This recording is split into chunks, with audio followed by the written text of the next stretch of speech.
very unproductive day.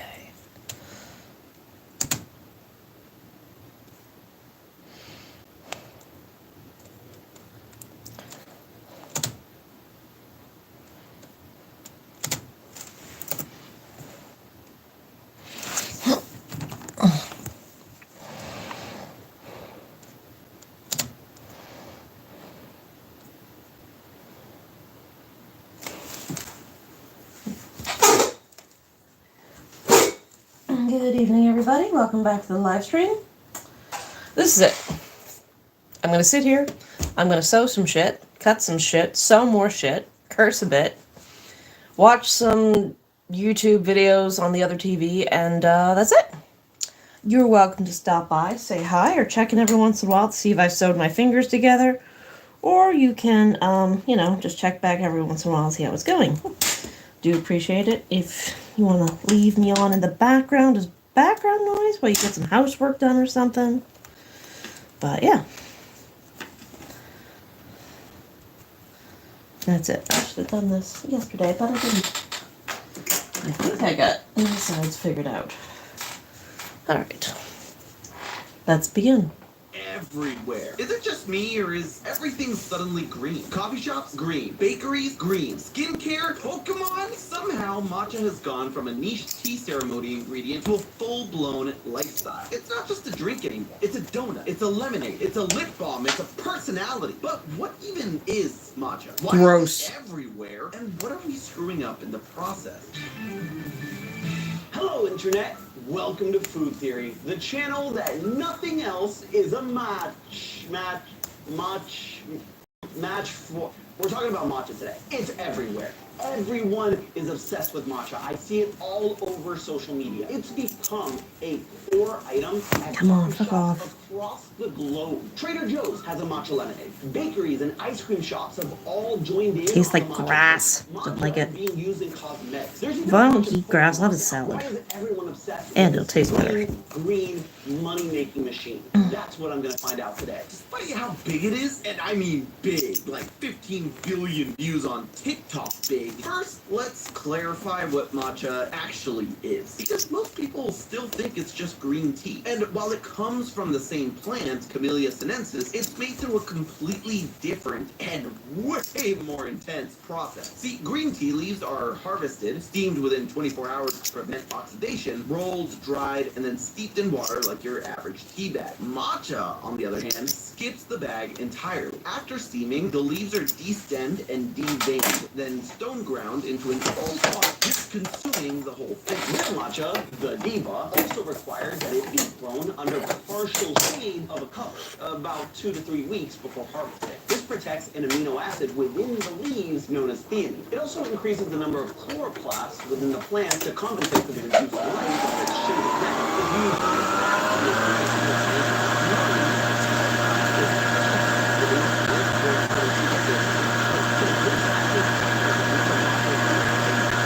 These are all. Like, fuck.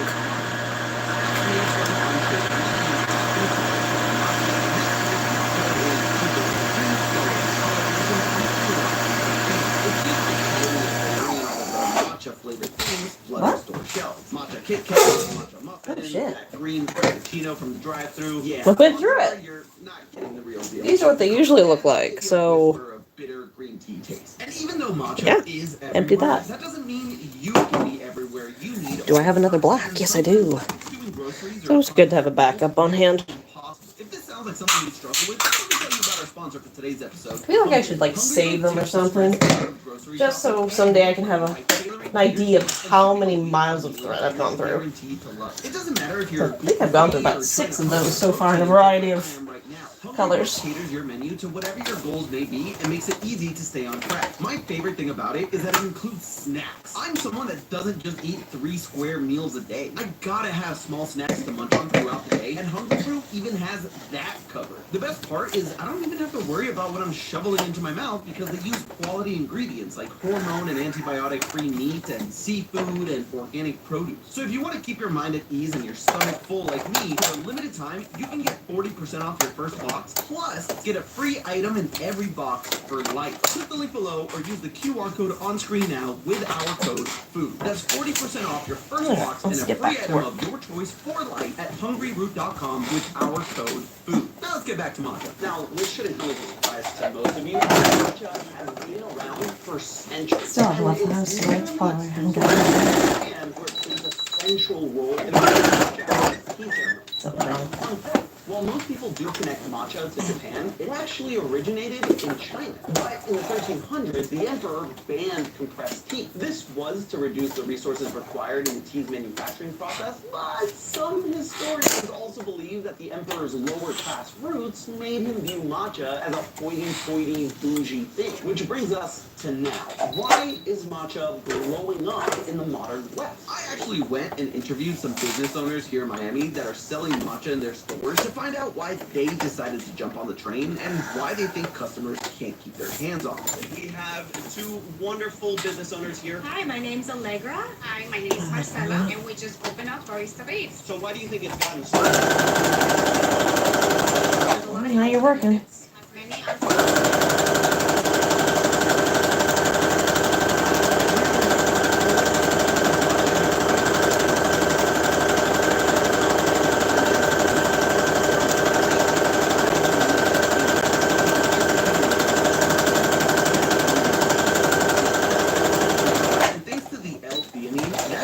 is absorbed more slowly and steadily into the body. The result's a calm, sustained energy boost without the jitters of the crash. Basically, it's coffee's smarter, more chilled cousin, the one who reads self-help books and actually follows through on their goals. We're drinking what we want to be, basically. Things really took off during the pandemic. Content on social media exploded. People were stuck at home getting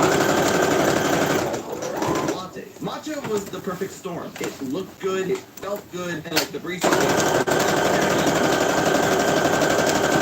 neon green influencer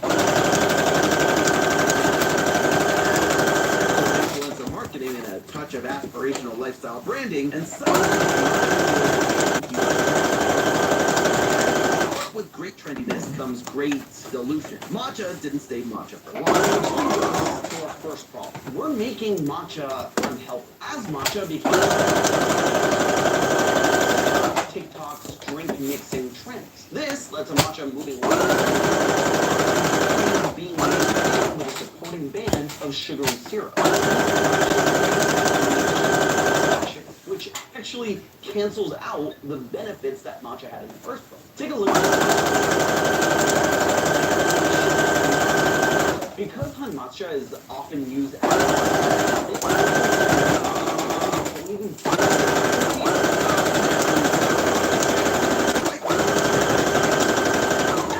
but the second problem is the real one. Because matcha is hard to mass produce. First of all, matcha is mostly only grown in Japan, and it only has 2 harvest seasons. The highest quality matcha of the year, 1 month each. But you pick the 2 youngest leaves and the tips of the plant as the parts with the best and most consistent quality. And the thing is, demand just keeps rising. Stores after stocking a bunker with more than they could possibly use before it expired. See, the problem is matcha doesn't last forever. Once opened, it starts degrading after just 90 days. Unopened, you've got maybe 2 years, which means most of those matcha mountains are going stale before they're even used. Problem number 1 and 2 come together when you consider that a fair amount of high-quality matcha that's purchased in the West is used for sugary drinks that undercut its flavor. Using a different ingredient would actually give you the same sugary buzz without adding to this shortage. But because it's nice, green, and high-quality stuff for their sugary drinks. So we've got a limited, labor-intensive crop being overhyped and overused, often in ways that defeat its entire purpose. We're buying up ceremonial-grade matcha and drowning in $30 getting it expires in 3 months. We're obsessed with the image of wellness, but not really practicing what we preach. Matcha is still around in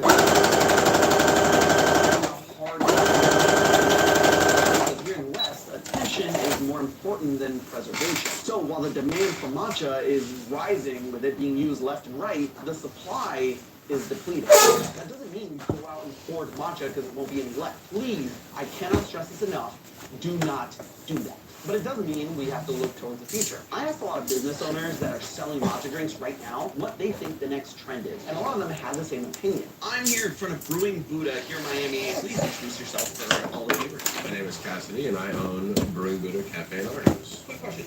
Why did you start putting matcha on the menu? So, matcha's been on the menu since day one. We always knew that our tea lovers needed something. If they didn't want the traditional black tea or green tea, that matcha is a step above caffeine-wise and health-wise as well. What do you think after matcha is something you're keeping your eye on? I think wild coffee flavor. Probably one of our most popular ones is the cookie butter latte, but I think people want just different. Right, the exotic Yeah. flavor. I think Cookie butter? What do you Ugh. think is the next Pass. big wave after matcha? What they're doing now is they're actually putting espresso in the matcha. It's kind of a double caffeine kick there, and people are starting to put tonic.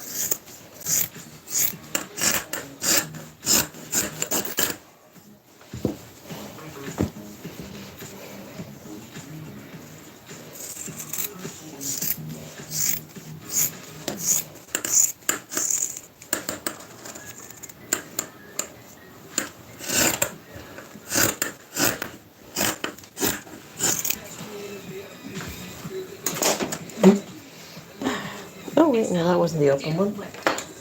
My bad.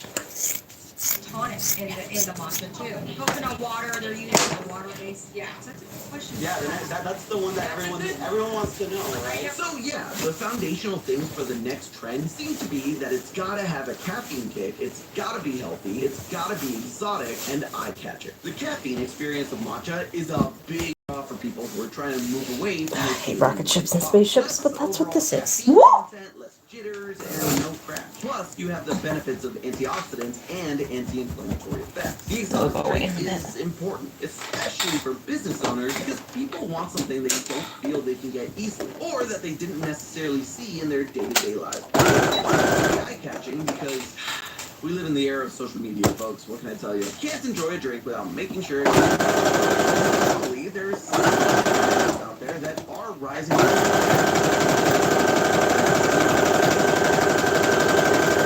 Flavor from Japan. It may not have the color, but the versatility. Anything really is pretty much only matched by matcha, and it makes sense. They both come from the same plant, but unlike the super strict harvesting process of matcha, and can use older leaves, stems, and twigs, which bring the is the caffeine content. It typically only has 30. Hojicha was originally used as an after-dinner Yeah. tea and as a way to Body's unlock done. a lot of caffeine right Butt is before you go to done. sleep. So while it may be healthy and exotic, it doesn't tick all of our boxes. And for this next All potential this nuts. trend, if I could take off my objective cap here for a second and let Thanks. my bias shine Thanks. through in my theorizing, one contender may come from none other than Argentina. I know, but hear me out. Yerba mate, the national drink of Argentina, has been slowly gaining popularity and is starting to see more use in energy drinks and listen, it's not just me or Messi or any other Argentinian bastions of good catch on to the trendiness of the drink. She obsession with yerba mate. I have a very terrible obsession. Huh? Things rhyme with mate. You probably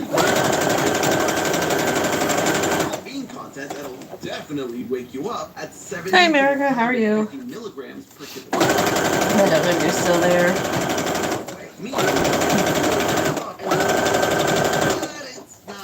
I'm making a giant squid. But rather an herbal and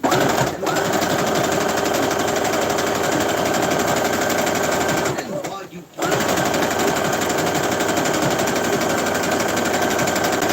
relatively easy.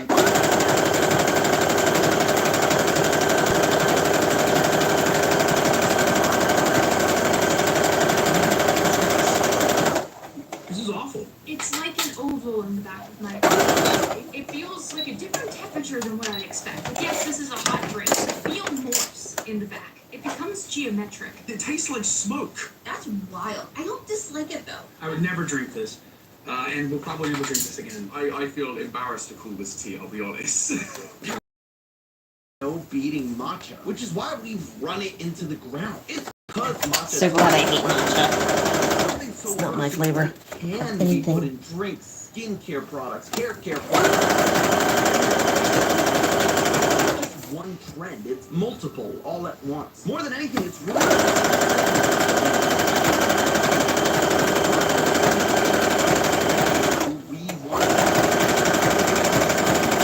Wanting to go back to simple, natural ingredients, healthy ingredients that also have.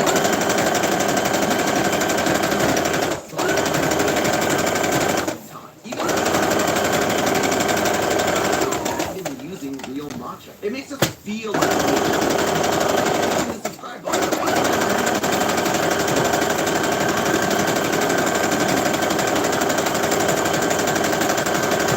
Still reigns supreme, and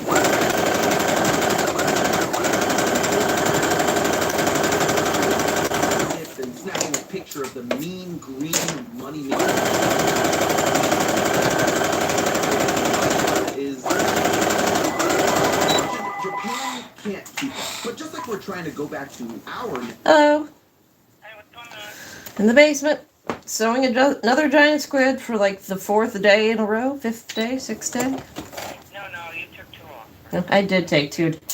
I took 2 days off. Doing the freaking blankets.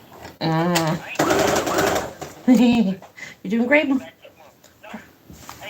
this thing is like, yeah, I don't even know what you can make out of that thing. Yeah, the purple one I thought would be a struggle. I don't think I'm going to get that material anymore. That was just... Look, I like the color. The fabric is not worth it. No.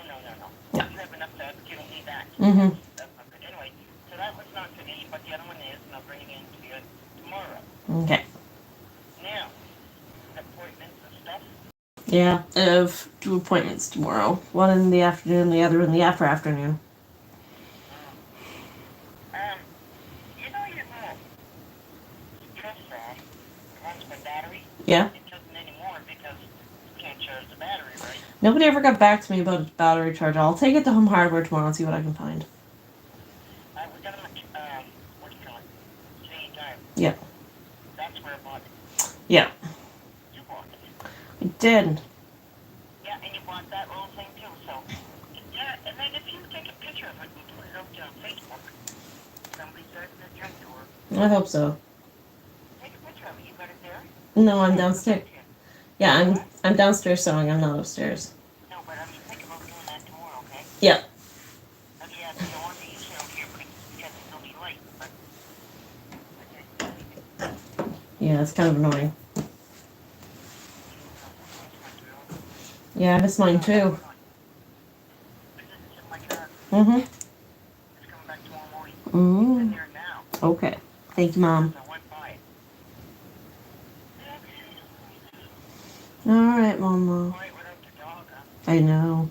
She's upstairs. Just I keep the door open so she just wanders in and out. I put up the other hummingbirds feeders and I put one next to my bed and she was there like 3 times in 10 minutes.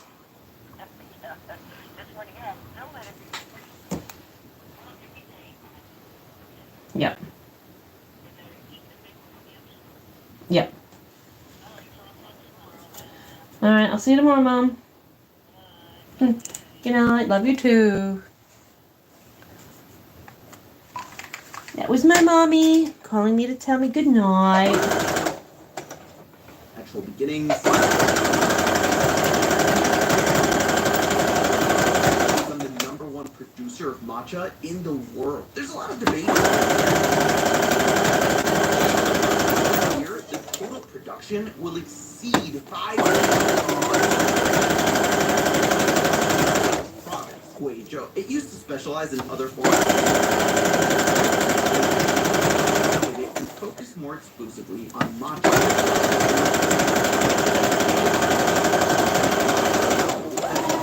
Years is still too little time to get the quality that's been.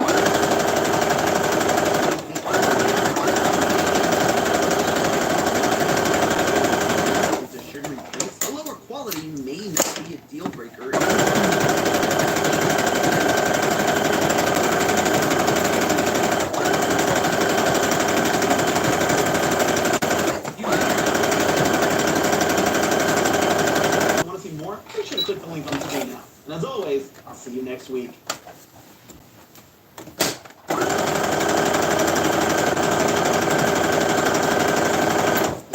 Mom approves of.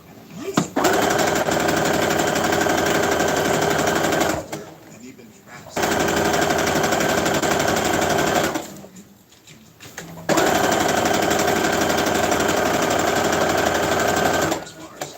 Always a guaranteed win.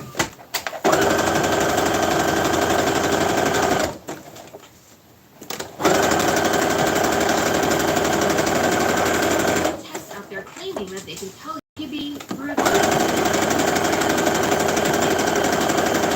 They say that if you follow their advice, you will know the perfect way to do it.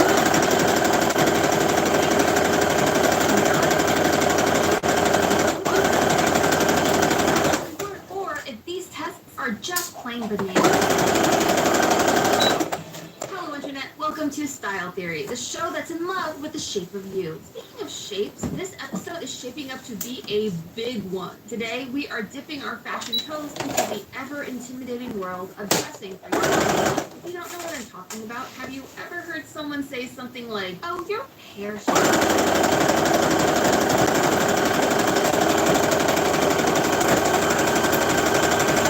lean on base set and with rock"? Yeah. One definite answer. In fact, there's hundreds of people. Find out your Kibbe type now. Character most as numerous as it is. Excruciating detail can be, well,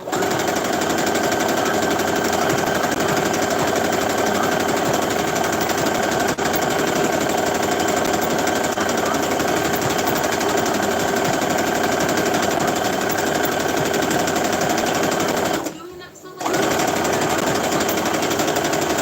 so that you get to learn something that may change the way that you look at your own body and your clothes. And so I compiled a list of 9 of the most common body shape systems, and I'm going to try each and every in order to see which of these steps will just pray.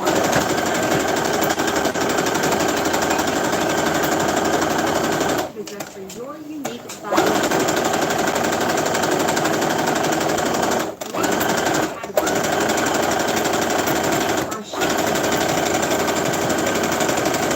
Apparently, dressing for your body type personality takes a little while, so I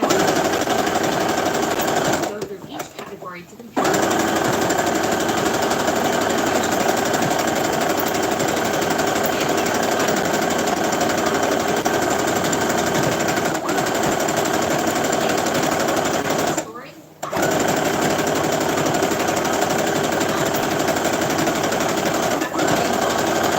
Are you ready to put your body on display for all of the internet to see and make opinions about?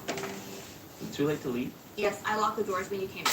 Then yes. You see, while I represent our more feminine, I leave our masculine friends out of the party. When I started there was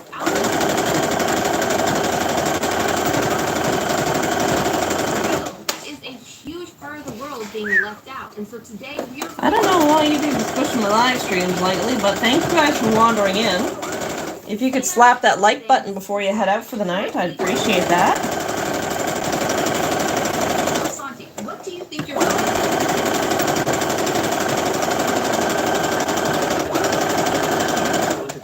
I know I'm boring, but you're always appreciated. Hi, Janet. I'm making a giant squid. And when he's done, he will be over 8 feet long. He takes me about 2 hours to make. So when you think about what you want to emphasize, what do you How are you tonight?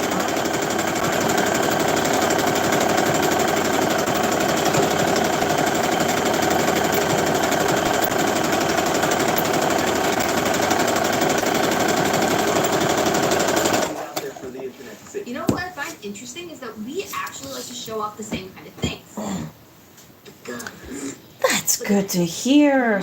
But honestly, what I'm talking about is my I thought today was Wednesday. I was off. I was wrong. Today we are putting it all But on display. that means I in have an 9 extra. different No, tests. no, See no, what no, the no, good no, no, advice no. is, the bad advice is, and everything in between. If you've ever gone deep down the rabbit hole of body shape systems, you've no doubt tripped over Kibbe. And it's not just a neat fad. Why is this one backwards? Is that the only one that's backwards? If that's the only one that's backwards, why is it backwards? It was invented by the I'm not asking, I'm just gonna fix it and keep going. in his 1987 book, Metamorphosis. I think this might be my last little giant squid because I'm out of full blankets to use.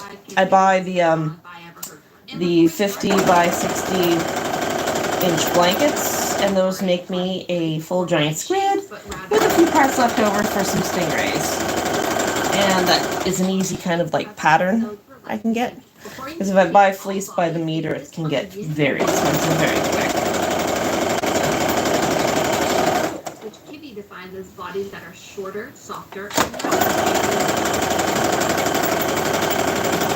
on the other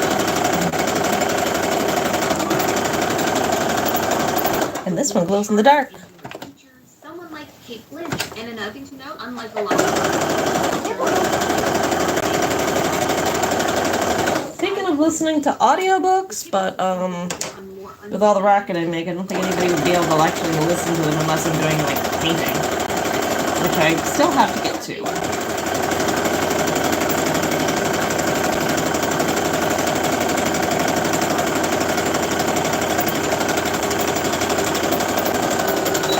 in a neutral position, wearing as few layers Okay. as possible, i.e. a bathing suit or underwear.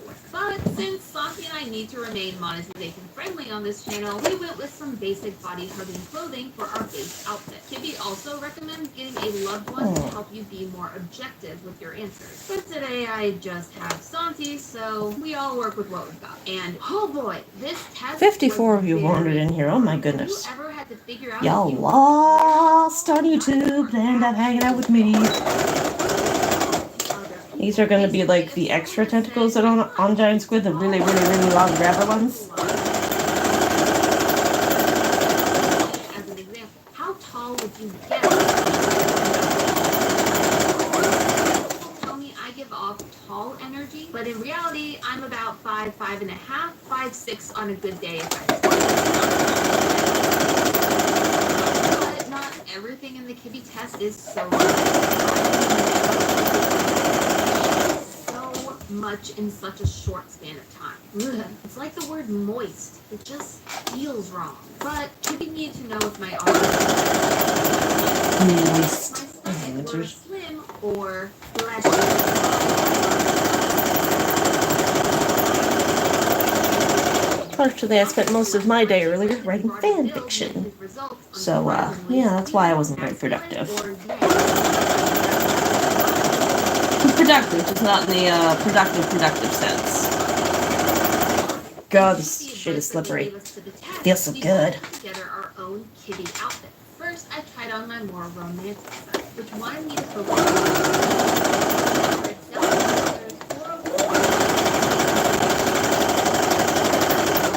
creating a waist was a big deal.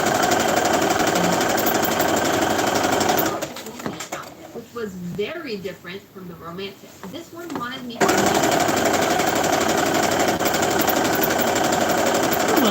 It's just assembly today, so I wonder how much time it takes me to cut these out and then how much time it takes me to put them together. told me to accentuate the waist, though if your clothes don't show it off, they can appear boxy and shaky. This, let me just say, is a style I actually really like. Billie Eilish is a modern romantic who tries to go against her type of rules and look good doing. Soft gamines, on the other hand, have a very low waist ratio. So the waist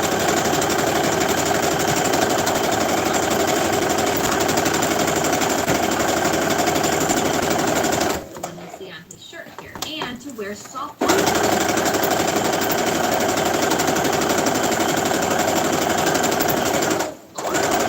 try and lightly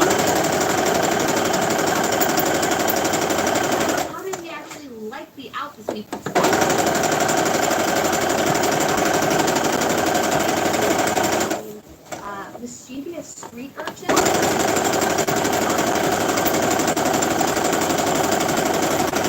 I would like to be able to make clothing someday. I think that would be fun.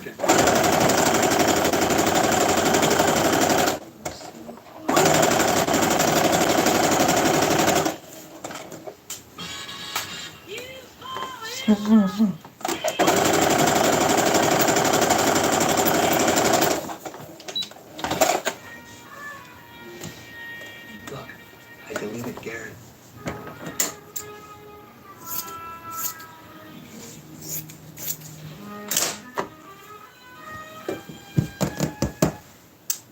That's fair.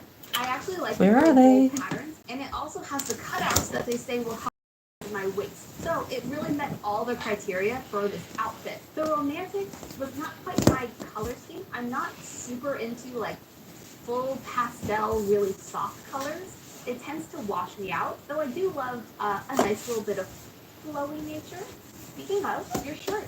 It's very flowy. Right? This is a departure for me. I landed kind of squarely in the classic category. It makes sense. I tend to gravitate towards more classic looks. The results did say to emphasize strict lines and symmetry, so I figured this would be a good kind of example of that while keeping exaggerated shapes to it. The way that this symmetry works and the straight lines help draw you in, this is actually a great shirt for that. Yeah, no, and I agree. Like, I tend to think of myself as like thick, so it's nice to kind of help have that form, and the vertical line I feel like helps with that. But it's also the sense of Fuck enough. I feel like this shirt was actually tighter than your first shirt that you came in at. Okay, right sides together. In a different way that I feel like is slightly more flattering than your actual t-shirt that you were wearing before. And this shirt had one other key feature that was really working for Santi, the hemline, where his previous shirt hit lower and this one in the front and back. This shirt gives him the appearance of being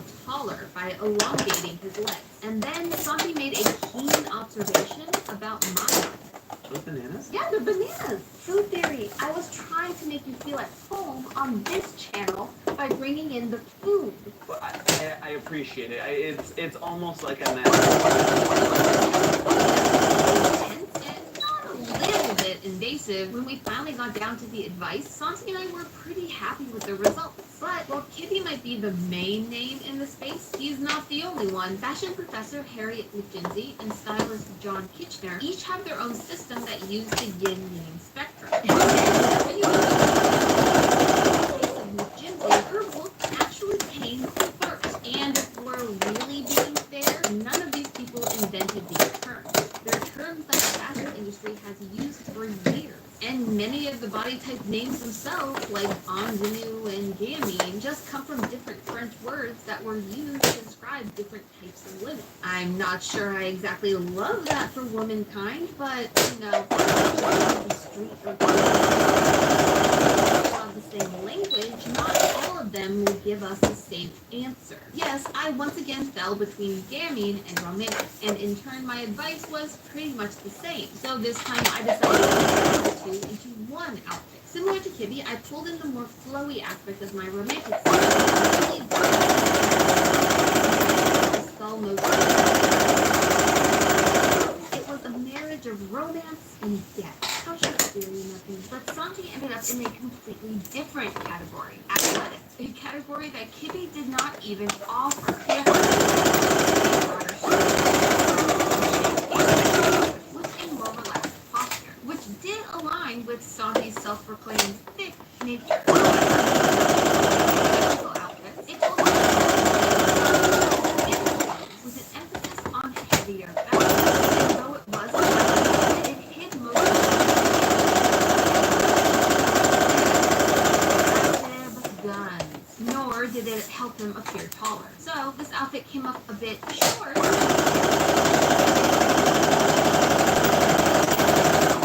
John Kitchener's body essence. Now, normally a session would be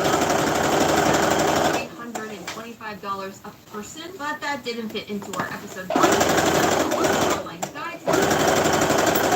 Results were fine. Santi fell between two familiar categories. Classic. Carrying a tapered jacket. His favorite teacher.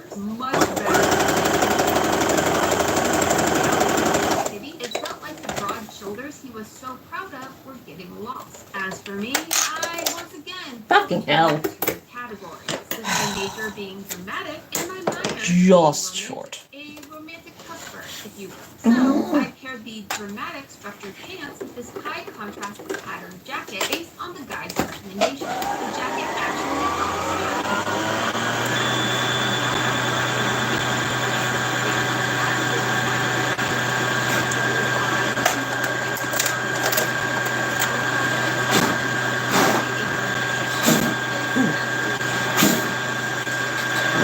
Compressed air. Done chopping this.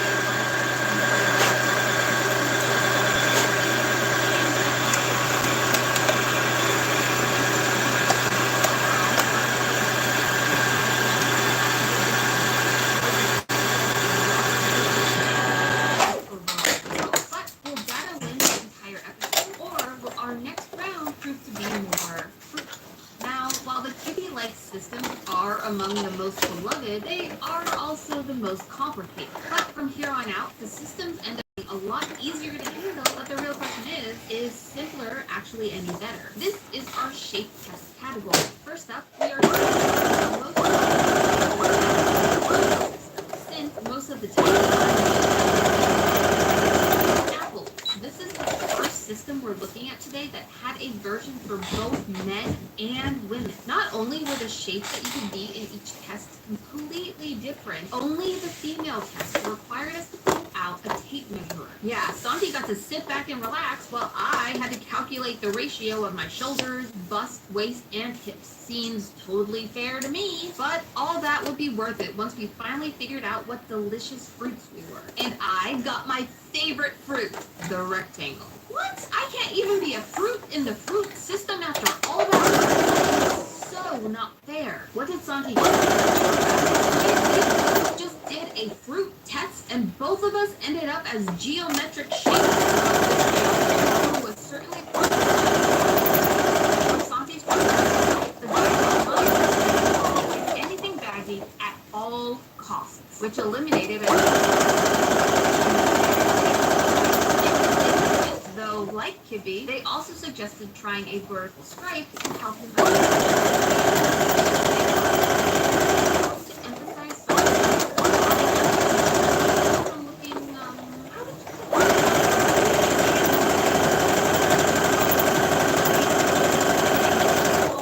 check, and check for all of Santi's personal goals. Then you had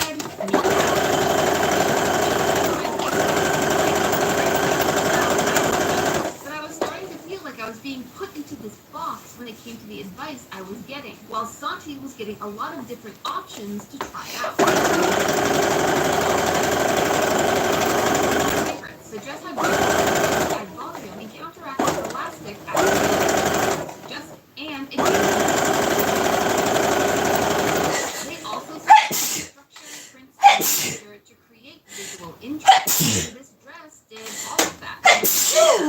Draw the eye away from the areas I wanted to de-emphasize and to the areas I wanted to highlight, like my shoulders. All in all, I was happy with how the look turned out, but I was hoping that the rest of our test I'm okay. something a little more exciting. And now that I know what fruit I look like, it's time to smell like one too. Thanks to our sponsor for today's episode, Scentbird. Finding a signature scent is something I've struggled with. Oh, no. Why are you doing that? Just changing the game when it comes to discovering your new signature smell. Each month, you get to choose What just happened? You're not supposed to be doing that. Whether you're looking to try a new perfume, a cologne, or even a unisex option, Scentbird has a wide range to pick from, guaranteed. I love trying new scents. That was fucking weird. I feel like I'm trying on a new persona with each different smell. This month, Scentbird Started doing a zigzag stitch on me, and it's not supposed to be doing that. like me, feel like the star of the orchard thanks to the splash of with the overall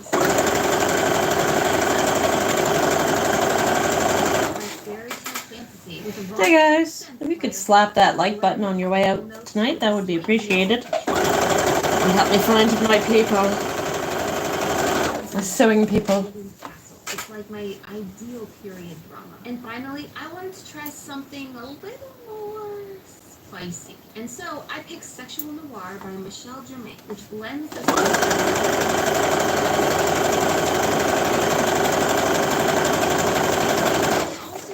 the wide range of scents that Scentbird has to offer because 55% off your first month, meaning you get a 30-day supply down the other side. fragrance for just over $7. All you need to do is use code Theorist at checkout. That's code Theorist. Still have to cut it, so. 55% off your first month. Thanks again Just. a shape system out there. Allow me to the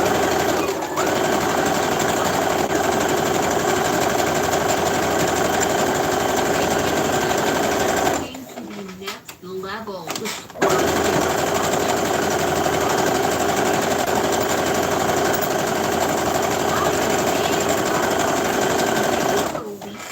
term I've ever heard from my body. Back down to our normal numbers. Well, it did Let's go back up again. I tried to visually create curves by which I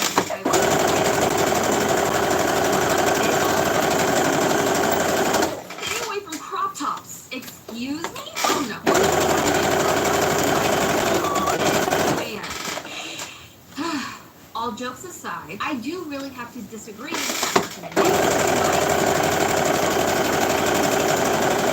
Create a curvy silhouette when paired with the right item, but together a coat with a waist tie with a pair of structured cropped pants. And the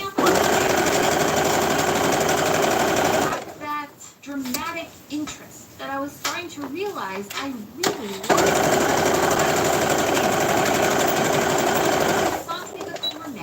Google what the heck a cornet was, but it turns out it's this cute little trumpet. Doesn't it just scream Santi? Okay, enough teasing. Santi was advised to go for shirts that nip in at the waist, which not only draws attention to the area Santi wanted to de-emphasize, but it also caused another issue, showing his skin to the world. In fact, Santi was going crazy after just the couple minutes it took to film this B-roll, because whenever he lifted his arm, let's just say we got a lot more Santi than we bargained for. But that brings us to the final test of this round. She's so tasty. You'll need a second fruit. Really flavored and medium grade.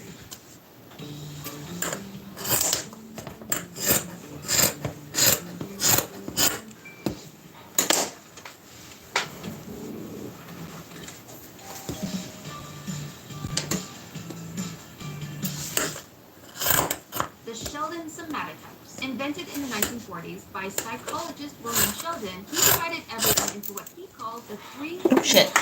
Too much ambition for throwing. And the mesomorph. I feel like we're missing one here. The xenomorph. That one's me. Anyway, Sheldon published this in his book, The Atlas of Man, which has a less than stellar history. Many of the male college students who had to be photographed nude for this book were not fully informed about how the photos were going to be used. And then you have Sheldon's questionable beliefs when it comes to how your appearance dictates your personality. For example, according to Sheldon, mesomorph body type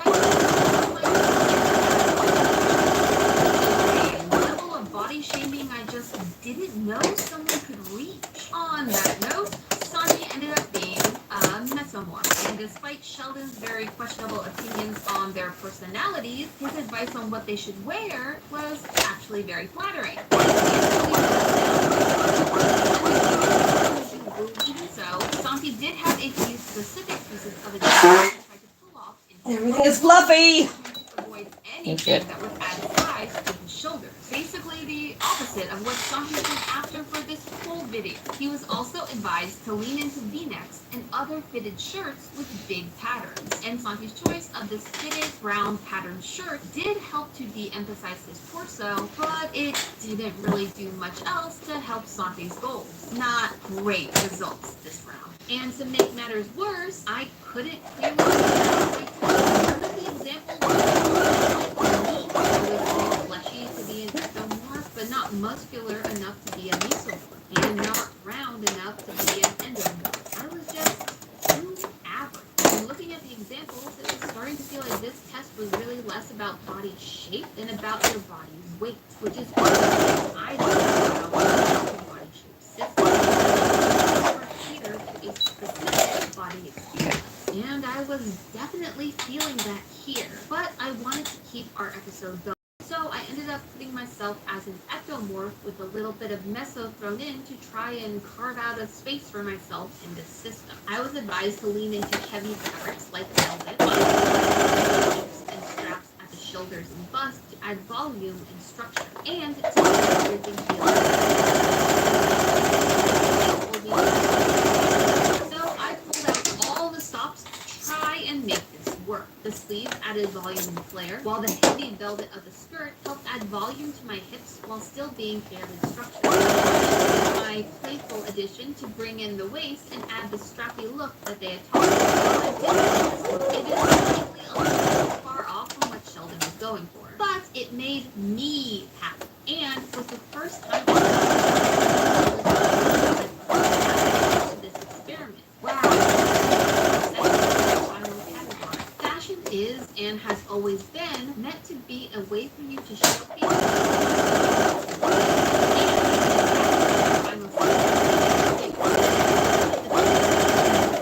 Entire experiment so far. Let's find out. Starting with a woman named Carol. As she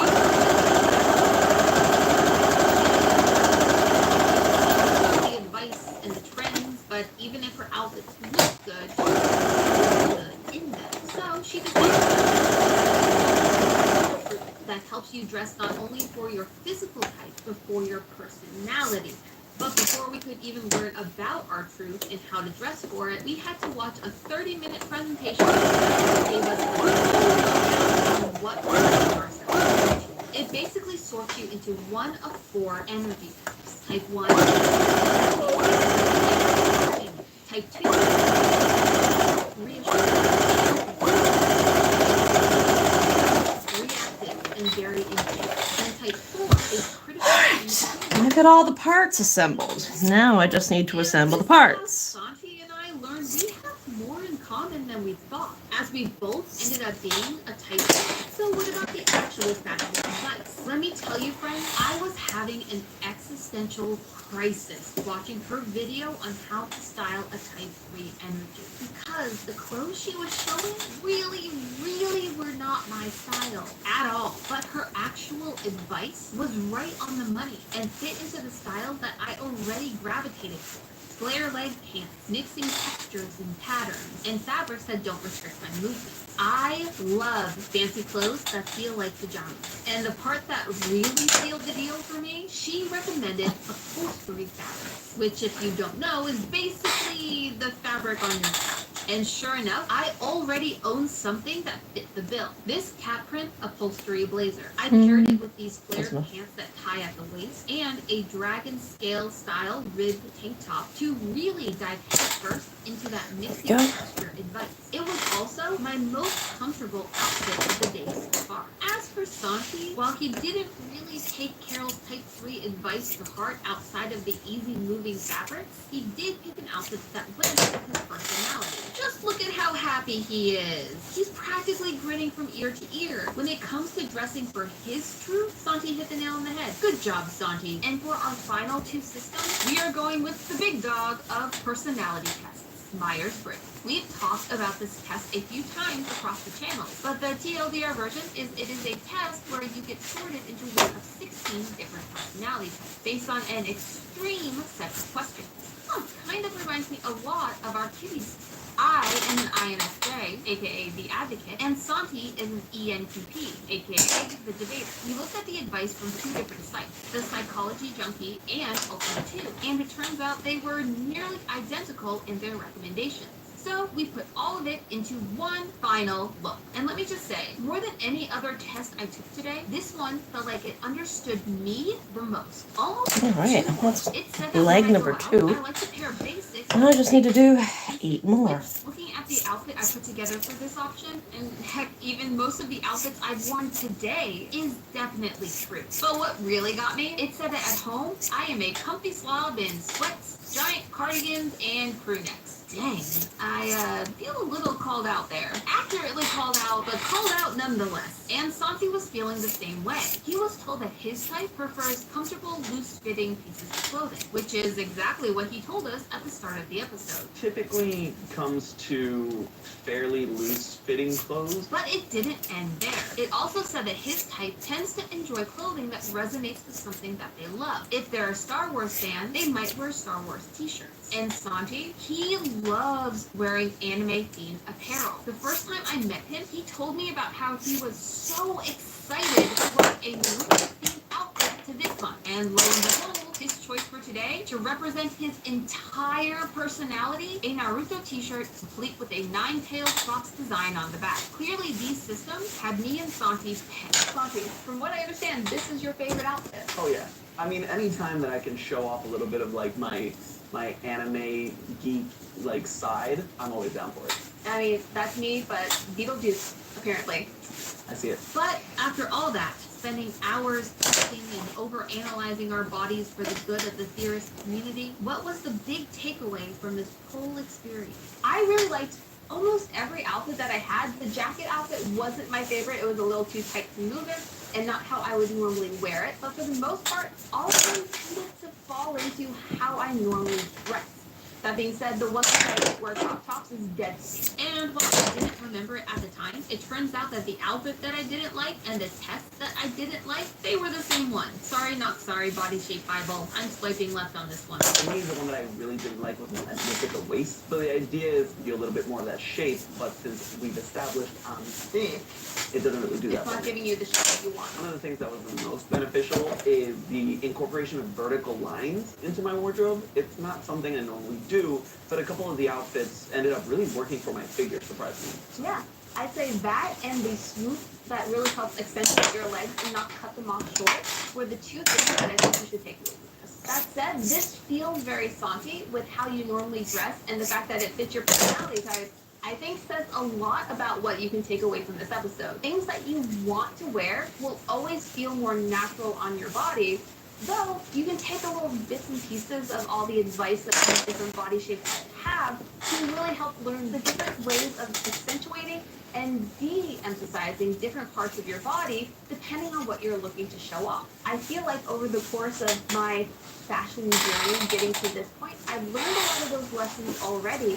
I had the vocabulary and the words to express what I was trying to do, and now I do. After going through this gauntlet of body shapes, I ended up coming away with some really powerful takeaways when it comes to specific advice on how to draw attention to or certain parts of our bodies. Most of these tests did a good job offering some advice that actually does work, but you should only try to hide or emphasize a certain part of your figure if that's something that you want to do, not because some random person online or in a magazine told you to. They don't know you or your body. But the most important thing to take away from this episode is that when it comes down to it, our favorite outfits from today were not the ones where we were actively trying to hide or cover up sensitive areas, but instead they were the ones that just fit our personality. I mean, look at Santi's final outfit. Is that oversized t-shirt the quote-unquote most flattering thing Santi wore in this episode? Probably not. But out of all the outfits that he wore today, this was his favorite because it reflected who he was as a person and his interests.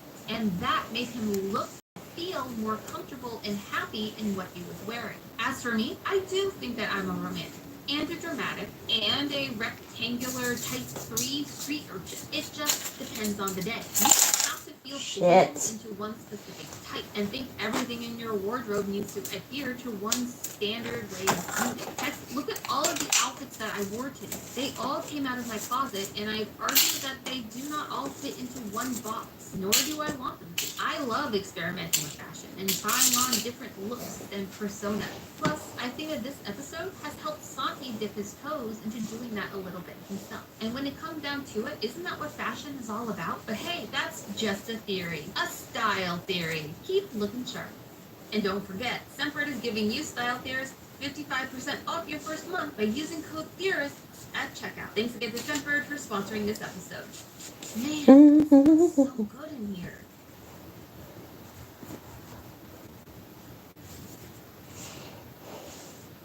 I put up 2 hummingbird feeders today. It's been a day. All of the viral trends, but my skin gets really sensitive. I've been using Clinique for about 9 or 10 years. It's just 3 steps: cleanse, exfoliate, moisturize 2 times a day, and my skin is just happy. My skin is just happy. I would like my brain to just be happy. That's not fucking happy.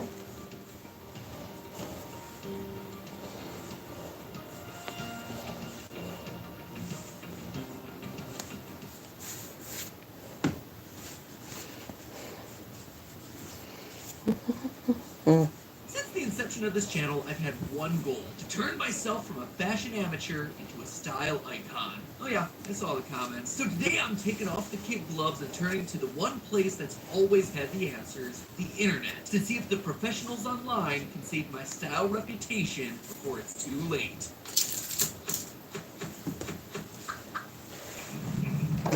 Hello internet, welcome to Style Theory, the one perfect staple for any wardrobe. Now, I'm gonna be real with you for a second. As I close out my time as Theorist's reigning style ingenue, I felt it was time to put my money where my mouth is and really take a cold hard look at my own clothing. I gotta be the first to admit, I started from very humble roots. You know you have a long way to go when your default outfit consists of oversized windbreakers and neon button-downs from that one store in the abandoned mall in the bad part of town. If my pants had any fewer than 20 pleats, no thank you. But I think that I've come a long way across the last 13 years. I finally started to get a hang of how to dress for my body. I know what I like: bright colors, structure, jackets. What I don't like: the general boring state of modern men's fashion that you find in most stores. But obviously I haven't quite mastered all the secrets of taking what I like and turning it into a showdown.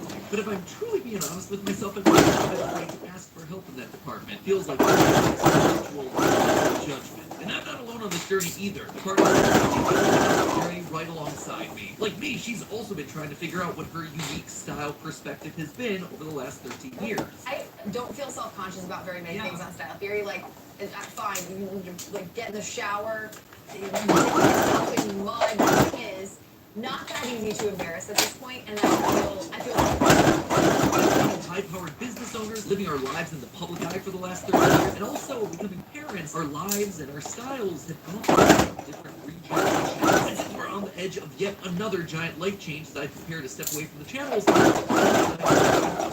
epic 4-way stylist showdown, comparing personal fashion stylists to us to see what advice they give and how they can my or closet. Here's the thing, we actually planned on this one being one giant finale episode. There's a lot of really good information that came out of this one. So we're going to be dividing and conquering here today. Slicing this puppy into 2 separate parts: online stylists versus in-person stylists. So today we're going to kick this whole thing off by pitting 2 different kinds of online stylists against each other. Superhuman options on Fiverr versus the algorithmically driven styles of Stitch Fix. For this test, we're going to be looking at 2 things. 1, does the stylist push us out of our comfort zone? I have known that there are items in our closets that we go back to time and time again just because they're the safe and easy choices. But you know what? It's time for us to mix it up. we have sort of comfortable styles that we're in. I think it's really important that people like teach us stuff that we don't know, and I think our bar is kind of high for that. And also that we get sort of surprised and pushed out of our comfort zone a little bit. Criteria 2, can we customize the experience to our personal likes and dislikes? Sure, we want to update our wardrobe to be better.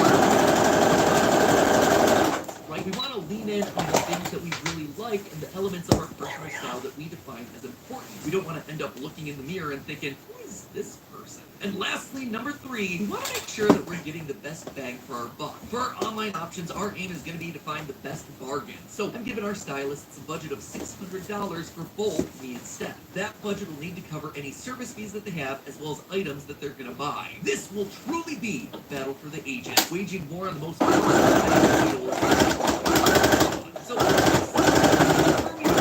how much are they costing? The who is pretty straightforward. We took to the internet and similarly priced options that would be able to provide the same kind of service. When it came to which service to test, we knew going in that we wanted to try out the big daddy of online styling services, Stitch Fix. It is arguably the most popular option out there, and a lot of that's because of one big reason: their algorithm. You see, I'm a numbers guy. I like research and data, and while Stitch Fix does use some level of human styling and its services, it prides itself on its proprietary algorithm. You fill out their Getting to Know You survey, all of your answers feed into the Stitch Fix machine. And no, this isn't me just hazarding a guess here. They actually have an entire website dedicated to showing this thing off. And according to them, they're taking into account everything you say you do or don't like. Everything. From the colors you swiped right on to the textures that you gave a hard pass, whether you like your pants to fit very slim or just medium slim. It is all fitting into the seemingly all-powerful engine that can then process your answers and spit you out the perfect outfit. You know what? I want to believe that. I want to believe so badly that science and data is going to be able to make me into a fashionista. So I'm counting on you to live up to that hype, Stitch Fix. Show me that a data crunching machine is able to understand me and my personal style better than I do myself. That would be awesome. Their service costs $20 up front, and as a bonus, that cost will be credited toward the price of the clothing that we decide to keep. Pretty good deal if you ask me, at least on the surface. We'll get to that later. Speaking of prices, we did some searching to find out human options, and it turns out real human being stylists online, they're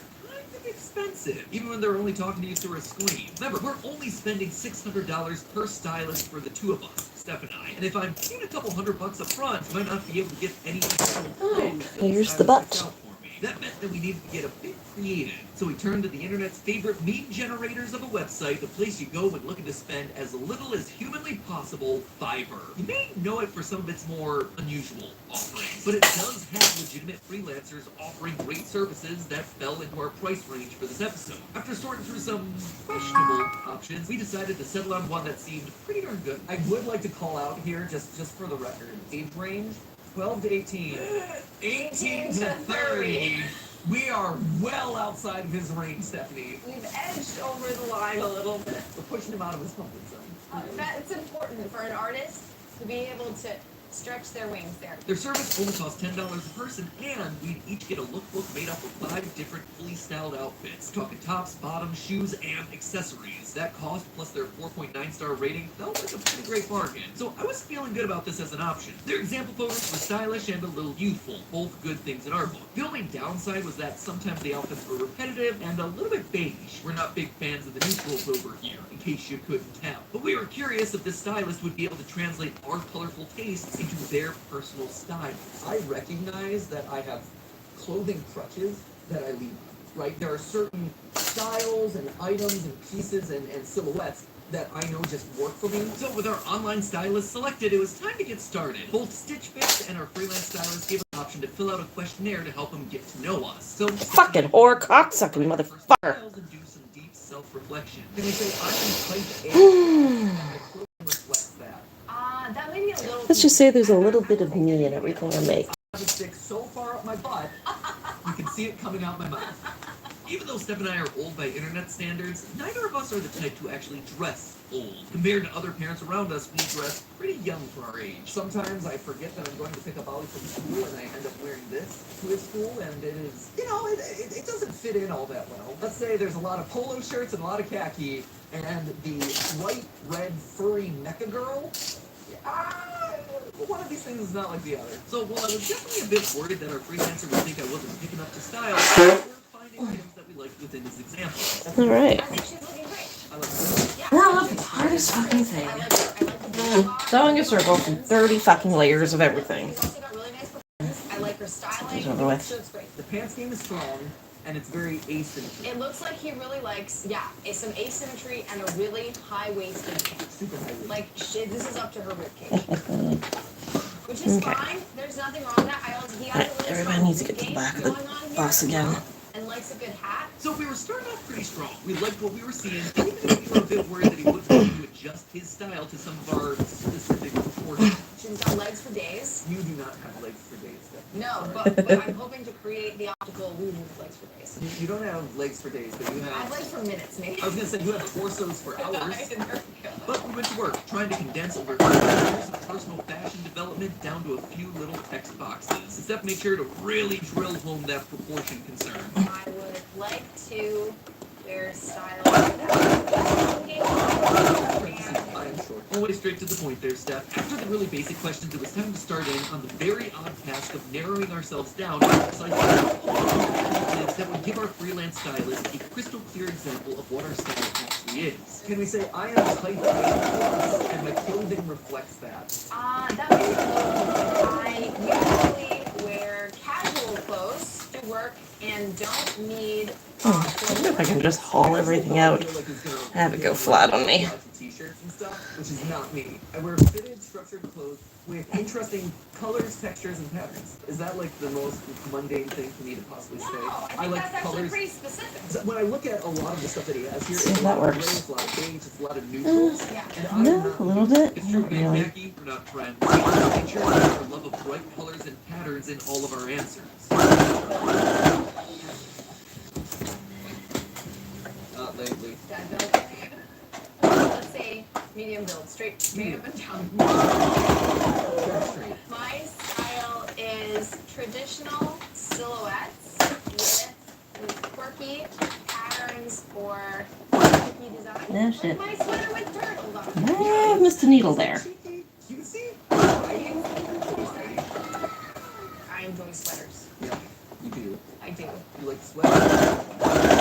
Sweaters. Comfortable. You got it, Hunter.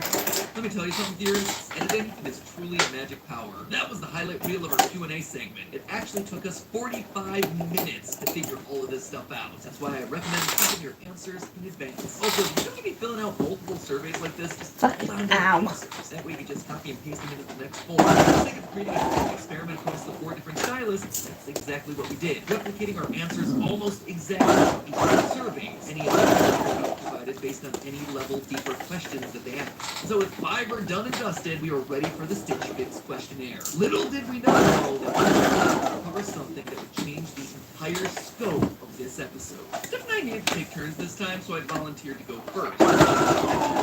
Stitch Fix would waive our $20 styling fees, and it was our first order. I soon realized that Stitch Fix was operating on an entirely different level. So I filling out our world file. I'm usually a 10. How interested in big and tall sizes am I?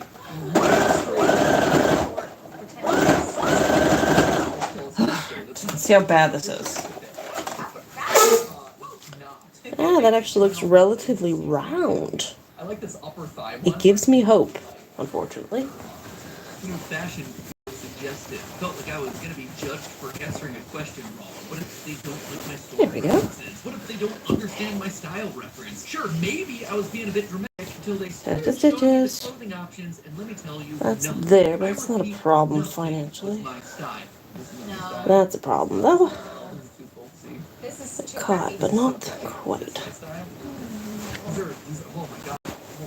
Nope, going back in the shorts line. Nope, V-neck sweater. Oh, It was terrible. It was like my personal closet nightmare. Catalog of beige, boring office clothes that were better suited to someone who likes putting on the green rather than wearing green. Neon, preferably. I couldn't believe that there were just no options for someone like me. Was I that much of an outlier when it comes to men's fashion? Clearly, that can't truly be the case. But then as I tried to think of who my fashion inspirations were for a separate question on the quiz, I realized, yeah, I don't really have anyone that I look to and say, that guy right there, that's who I want to dress as. Well, except for one. I suppose. It's all so quiet.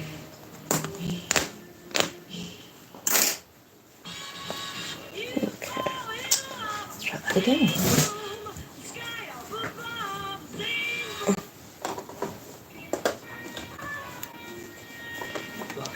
I deleted Gary.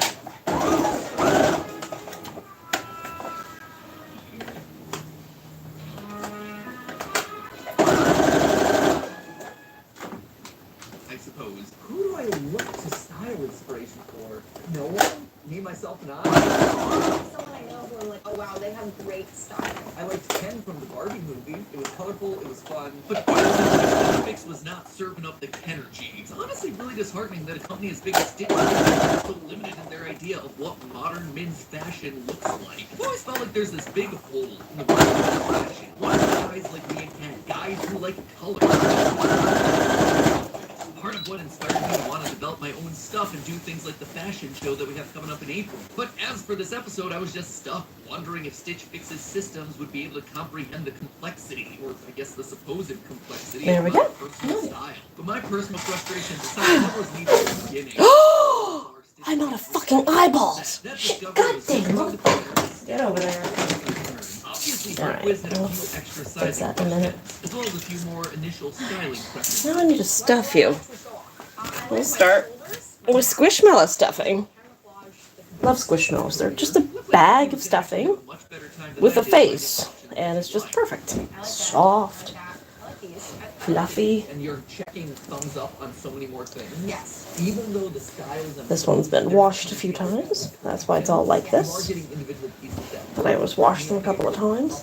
thumbs Make up on sure there's no Fair number of the smithies. options though did feel dated. This is you when you were consulting. Yeah. So this was me like 10 years ago when I worked in corporate. Work in the basement. Sometimes it gets musty down here if the air conditioning doesn't run well long enough some days. How much do I typically spend? So. Isn't everything the cheaper the better? No, Fun clearly cheeks. not. This is one of those interesting like Fresh air. gender differences Come on. that happen between the male survey and the female survey. I just don't know what to do with like these Cheaper the better. husks Mine was 50 and under. of Squishmallows. They're little pelts. Premium brand. What does I'll that figure mean? out what to do with them. Definition of a premium brand. Thinking of maybe turning them into like a quilt or a blanket. Just faces of You Squishmallows. could get this for cheap, but we're gonna give you the biggest. I'm gonna have to I can already see what dip the- into my own personal stash of stuff in a And minute now. I feel like it's also unbelievable that they only do this for women Right. and not for men. Guys don't care. We were shocked at the complete 180 that the questions took here. I'd never seen anyone talk about the difference between the male and female experiences on Stitch Fix. I don't think anyone ever realized that there was that big of a difference, but there is, clear as day. From how much more detailed and body shape focused the women's survey was to how they described their pricing and brand options, it was like a completely the bag over different world. I think that the differences of me doing this A bag full of clean recycled stuffing. Why would they change the wording? I'm a little bit offended by the way that the women's stuff is Right. worded, actually. They didn't ask us if I wanted premium brands. Maybe I wanted premium brands. But the worst moment of it all, when they asked Stephanie for her job. Wait, they're asking me my occupation. Whoa! Why? Oh, this is weird, man. Oh, you're getting so many levels of questioning that I didn't get. You're not allowed to be an entrepreneur. I was gonna say, where is C-suite executive? Whoa! I'm sorry, it's not in this list. It's not in there. Who's Stitch? Stitch Fix, come in here for a second. We gotta have ourselves a little chat. I don't think you were trying to come across as a company with that kind of skeezy double standard of men versus women, but this right here is a bad look. And I really want to give you the benefit of the doubt here, but not only did your quiz try to box me into this very narrow idea of what masculine fashion can look like, but your female survey had us questioning you and your opinion of all your female presenting customers. Yes, Stitch Fix, women can have high-powered jobs. Shock of all shocks. So take this as a quick moment of self-reflection and maybe update your quiz a bit. With our orders secured and Stitch Fix thoroughly shamed, all we have to do is wait for our item to arrive. Our freelance lookbook came equipped with both pictures and helpful shopping links to order each item. As for Stitch Fix, they just sent us a box of 5 items ready to go. So with our fingers crossed, it was finally time to see the clothing for ourselves. Hello, Internet! Welcome to our closet. Our real actual closet. You have seen literally every other room of our house at this point, so why not show you the closet? If anyone's wondering what colors the jacket at this point, you can literally see them in front of your eyes. And the answer is no. He's missing non-colors. The purple one's on the table. Yeah, I don't know. This gets into orange territory, I think. It's okay. I'm so excited to see what everyone sent in. I'm really hoping we find some new stuff, some unexpected stuff that looks good on us that we wouldn't necessarily pick out for ourselves. The goal is to expand our horizons and also see what other people envision us in. I'm excited, but I'm also skeptical. Just based on the surveys alone that we filled out, I don't expect anyone to do all that for me. And that's not me being picky. I mean, I don't think a lot of people are comfortable working with the patterns and colors that I love. If someone were to walk into my closet and see this, they'll immediately walk back out that door. So I agree with that. I also have two personal bits of reservation here. One is that just we're going to be trying on a lot of clothes that end unflattering. There are a lot of different clothes out there in the universe, and not all of us have body types or body shapes that we feel like really pull everything off. So personally, I'm more in the camp of like, I don't know if we're going to get looks where I feel like people understood my body or like my shape. I think my fear is probably, it would be a pretty common one, the experience of going into a fitting room, being like, I'm gonna love this outfit, and then trying it on and being like, ugh. Which also brings me to my second reservation, which is sizes. Sizes are incredibly variable. You've tried on pants that say that they're the exact same size. One fits beautifully, one fits terribly. And so even if you've given people the correct information, just depending on what brand you get sent clothes from, it's really hard to know if it's actually the right size. And with that, it was time to dive into our first set of looks from our Fiverr stylist. And immediately, I knew things weren't going to be great. Remember that time where I'm like, hey, Not a big fan of neutral colors. Khakis and whites, creams and stuff. I've seen a lot of neutrals and whites and khakis and creams. And those are the only thing on it. That's all it is. They sell other colors of shirts. Yep, despite Steph and I taking the time to break down our likes and dislikes, including our mutual hatred of beige and love of color, they just ignored all that. They didn't even try. So that was an immediate fail at school to see if a human option would be able to customize our look based on our answers. And to make it worse, we were honestly struggling to tell which of the looks were meant for me and which were meant for Steph. I'm not sure if it had to do with Stephanie and I sending our answers together, or if our freelancer truly thought Steph and I were just that similar in style, but we did have to take our best shot at dividing these looks into the Matt, Cat versus Steph category. That said, we tried our best to be optimistic. Here's the thing, right? Like, the whole point of this is to see what other people can do for us. This is this guy done. Maybe this will work. Just need to make his eyeballs. Keep an open mind. Another glow-in-the-dark space grid. Amy and Ash pulled the two Alright, let me make some eyeballs. and represented what the stylist was going for, and that also came in under the $600 budget. In total for the Fiverr outfits, it wound up Eyes are the worst. $28.69, But leaving us just over $50 to put towards something not beige. Overall, we noticed a few key trends in their style: loose, comfortable silhouettes that spoke of the bygone era. Got a 80s era casserole. too big. And big chunky shoes. Oh, that's just it, Old actually. smoking black shoe. It was a bit like they took my grandpa and put him through a Gen Z filter. Now, I'm not knocking anyone looking to rock the eclectic grandpa style, but let's just say I might not have been the target audience for this one. That said, the only way to know for sure was to take the plunge and try it all on. So, I gotta say, it is a look. I don't know if it's my look. Credit where credit's due. This came together much more cohesively than I thought it would. I thought that this would be a bit monochromatic, a bit too kind of like muted, but in general, it is very colorful. That being said, Too big. wow, is it a departure? And it was. Compared to my everyday style, this was like night and day. Though it was off, I appreciated that. Kind of like wearing very fashionable pajamas. Did it fit bigger. the things that I was looking for? I should actually have I a said, proper eyeball pattern. I think I did it one time, it just got lost in the mess. And a little bit more professional? No. I think that this was very much I know streetwear, I'm going to do streetwear, and I'm going to layer it onto your body, and here it is. When it came to the freelance stylist picking something they thought would suit me, I think we had very different ideas. Or probably more likely, they just gave me a general outfit that they think suits anyone. Who knows though? Maybe Steph would have better luck. Well, I think Matthew's outfit really departs like very, very far from anything he would ever wear. I'm still like kind of in the ballpark here. No, that's a bad idea. Don't open that thing. But I think there's Come on, where's all of my round things? they fit really well. No. They're great. They're really comfortable. That's They fine, never get give, anything like, done. One extra inch of height, which is always nice. The jeans, which I did not expect to like, I like a lot. They fit really nicely in the waist. They fit really nicely in the butt. That'll work. I do think that is the trend, which is this definitively too big. I think I just need a smaller size of it. As happy as I was for Stephanie finding some pieces that she liked, I was still waiting to be wowed by anything. Hopefully outfit 2 would give me something that I could potentially add to the closet. It's important to note that for this one, the lookbook called out that I needed a beige muscle shirt, and we ordered one, just never showed up. So we had to bring back the turtleneck from round 1. Thanks a lot for that one, Amazon. So here we've kind of updated things. We have the crucial all-white shoe, complete with the white sock underneath that was expressly made clear. Gotta watch as close as we could. There we have it, Steph. What do you think? You know, I'm trying to decide what I think of this one, because it's a very normal look. It's like you normified a little bit, and I like you as you usually are.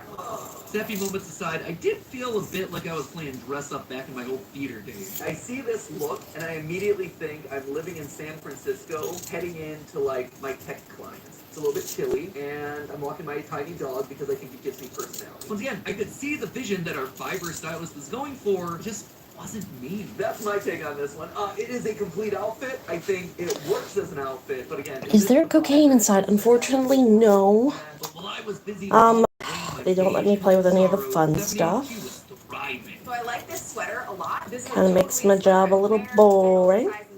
I thought it would look and feel way too big, but actually I really like Just the crack. hang of it a little bit. Sweet. I really like having a lot of extra sleeve and some Nothing volume special. there. The pants are super comfortable. Well, that's enough on like that the one. shoes. This is a Now I need to find the black. comfortable outfit. I can transition Fucking from mess work everything. Jesus. to hanging trolley to Oh my God. errands. I could do pretty much anything I need to in this outfit. I like it. It's weird. I mean, that right there, that is a big win. The blood of Stephanie my came out enemies our is first not what I option with use a full often. head-to-toe approved outfit. As for me, me, I was sitting at a solid 0 for 2, hoping that maybe, just maybe, Stitch Fix would pull out a miracle and find something with color in their warehouse. Alright, so next up we've got our Stitch Fix boxes, and again, I'm very curious about this one, because if you recall, the Stitch Fix survey really Should do more of these, but I don't want to do them right now, so I'm just gonna do what I need to. Try a service like Stitch Fix for a long time as someone who sometimes feels like they have trouble shopping. And so I'm super excited to see what's in here. Can't wait.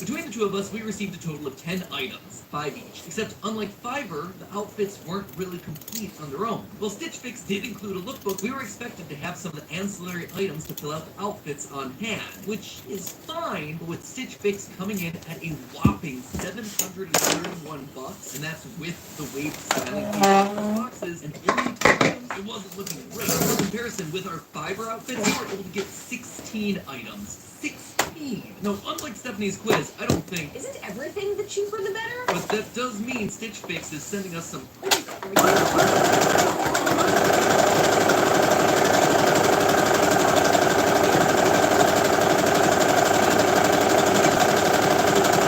that said that she was open to Fiverr goods, but when you actually look at what we got... He has a couple of, like, I feel like a bit higher end items. Like, you have a $150 item on there, where mine caps out at $98. I did check the box.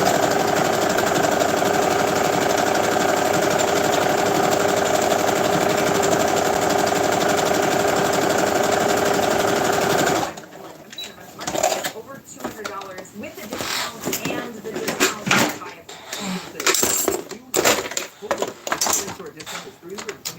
Yeah. Oh, you remember. You saying I don't have one? No! But if I buy everything, I get a 25% discount, which saves me $100. So if, and this is a big if we liked every single thing that Stitch Fix sent us, we would be able to save ourselves a little over $22. I think setting it up this way and giving you like a little discount to keep everything also puts you in the mindset of like, oh, I guess I'll keep this if it's good enough. I'm not sure if it's encouraging you to like.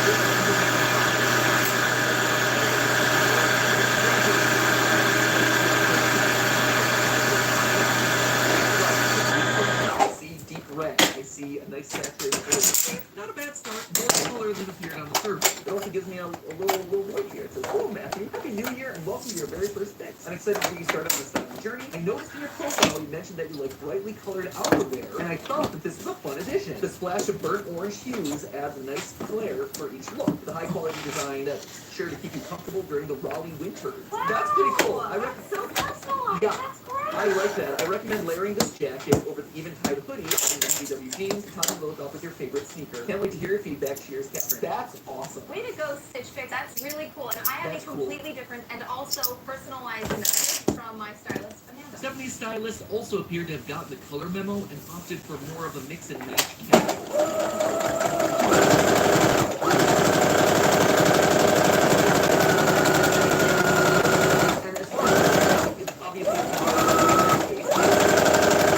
But I like this. I think it would pair with actually a lot of stuff that you have really nicely. It could be like a wardrobe staple kind of thing. I like this as an individual item. Hey, way to go! Immediately off the bat, thumbs up. Stitch Fix, well done.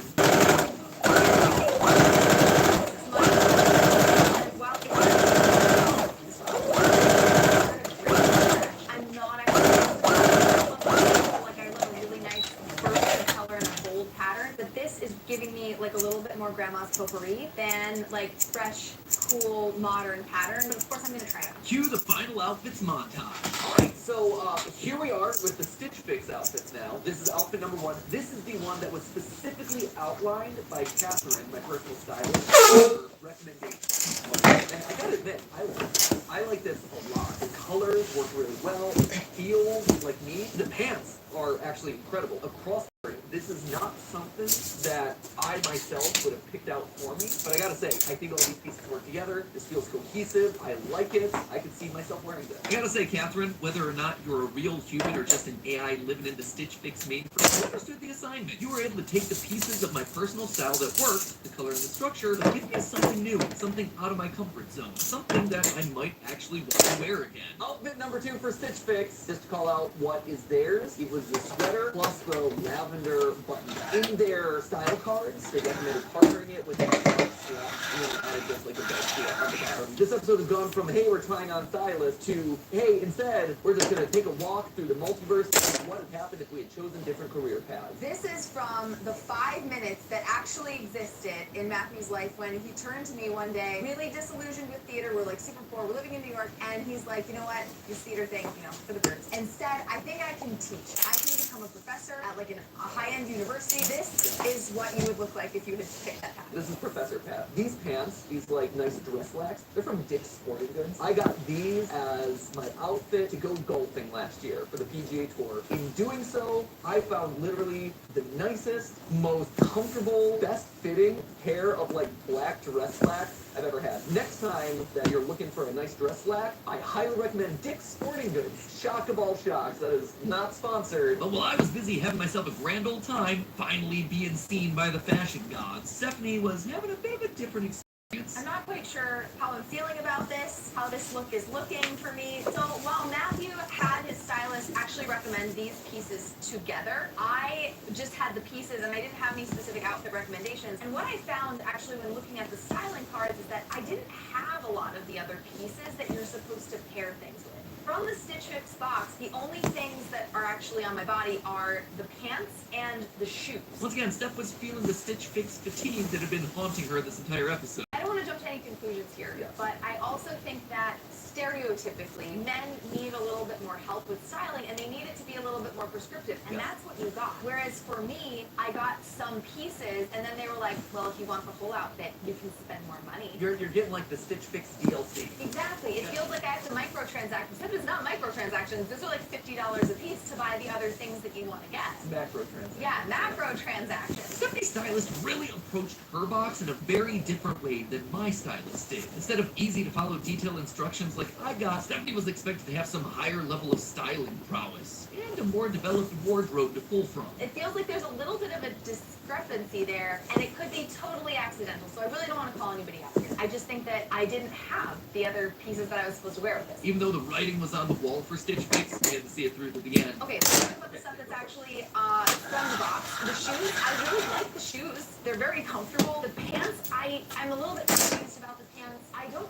think that they're too big, and at the same time, I don't feel like they fit me very well. Without the belt, they really gap in the waist, and so this just probably wouldn't be a pair of pants that I'd be like, oh yeah, this fits perfectly. I'm just gonna grab this out of the drawer and go. I think what this says to me, this client said they are sensitive about their bottom half. I'm not that sensitive. It's really fine. No, you're not. But again, you got to think about them trying to get you as a new customer. Yeah. And it's like, let's give them something stretchy so that way you're not worried about like how it fits around their waist. And I think that's the trouble. When you say you want to minimize a part of your body, it doesn't mean you want it to fit badly, and it doesn't mean you want to put it in a bag. You just want something that fits well. You just want it to fit correctly. Even though she was feeling defeated at this point, Stephanie was still willing to give Outfit 2 a chance. I think this is hardcore autumnal Steph right here. Slap a matcha latte in my hand and I'm on my way. The Stitch Fix items here were the red denim jacket, which has like a good bit of stretch. It's a nice color, I think. I think it works with my eyes really nicely. I'm actually really impressed with the fit. They nailed where your shoulder hits. They nailed where your wrist is. Like across the board, when you're looking at jacket fit,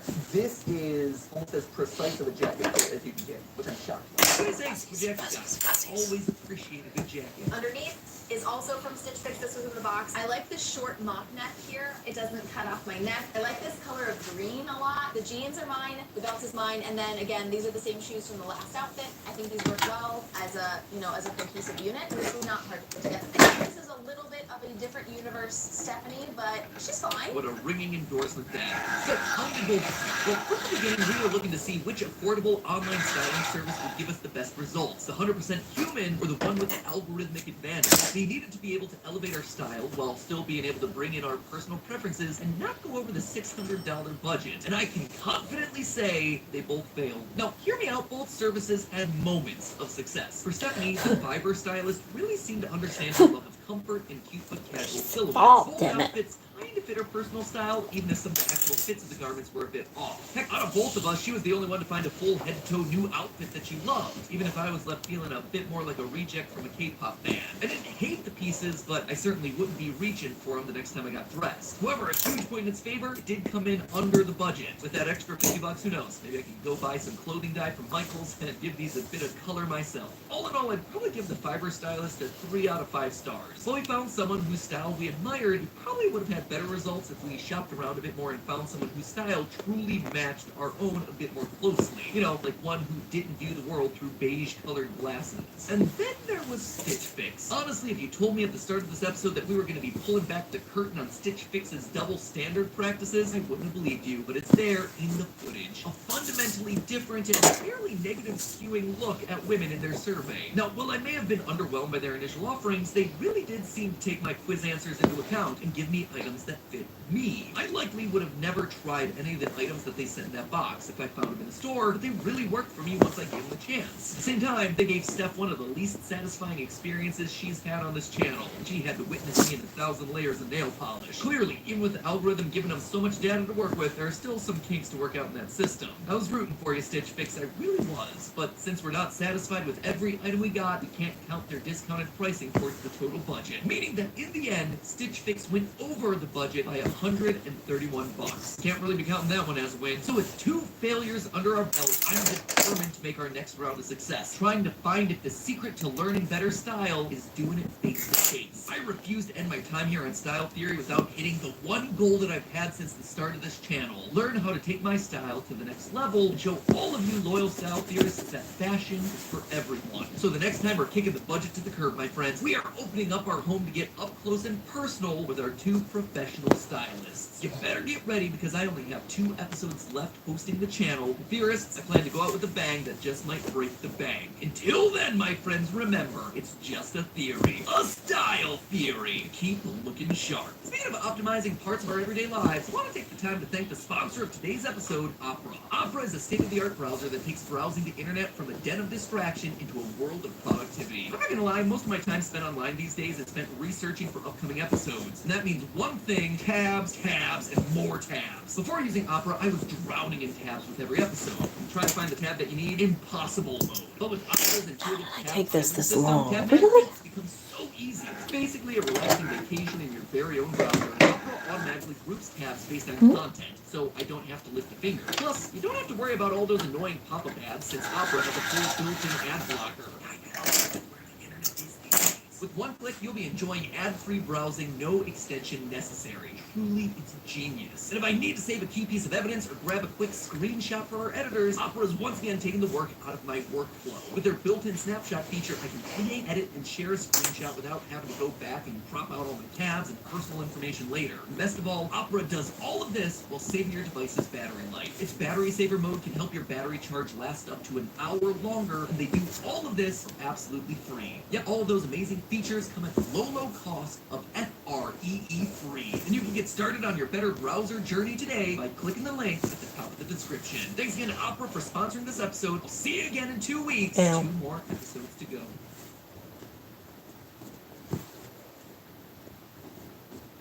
Pampers Cruisers 360 has a stretchy waistband with up to 100% leak-proof fit. Hello. Sorry I didn't see you there. I kind of need both my eyes sometime to do my work. Hope you're having a good night. Day. Whatever time zone you're in.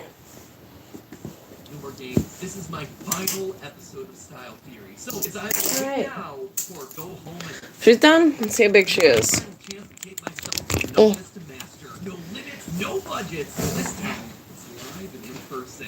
Are you ready? All right. Hello, Internet. Welcome to my final style theory. Ceiling's It's 8 foot. not a joke. This Once my again, last episode is hang on the slow. style theory. And I wanted to do something big for it. Something special for this last episode. You see, when I started this channel over a year ago, I knew that it was going to come down to this moment. I put wanted you to there. find out what the key to You're gonna go learning good upstairs. style was, because I believe Now what to do next? There's a lot to do. But I do want to kind of get through some older projects. I don't know what I'm doing. Thank you guys for the thumbs up. They're always appreciated. Alright, for my next project, I kind of need to find my old pattern. I find the right pattern. It all starts in your closet. Day 7. Find the secret style. I really should just spend an hour cleaning. Theorists that have come along in the style journey with us for the past year. The end of the episode is I'm not going to want to miss. It's going to change the world. Here's the pattern. Another Mermaid tail.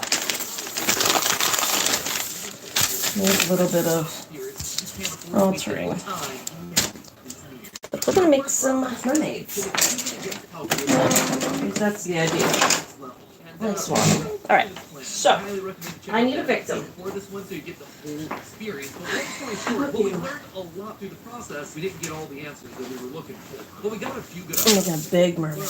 how or why these clothes were meant to elevate our style. So this time we're going to turn up the pressure. No budget, no barriers, no backing out. No matter how out of our comfort zone these outfits may be. So this time we only have two things that we're judging. One, do they get our style? And two, can they teach us to be better at styling ourselves? Should be pretty darn simple, right? But we're about to find out. Let me introduce you to our stylist options for today, because theorists could not be. I gotta cut off his legs. On one end, we have Jamie, a part-time personal stylist who does this as her side hustle. Even though Jamie's been a close personal friend of ours for years, we actually have no idea that she did this. But apparently, Jamie's wanted a chance to dress us up for as long as we've known her.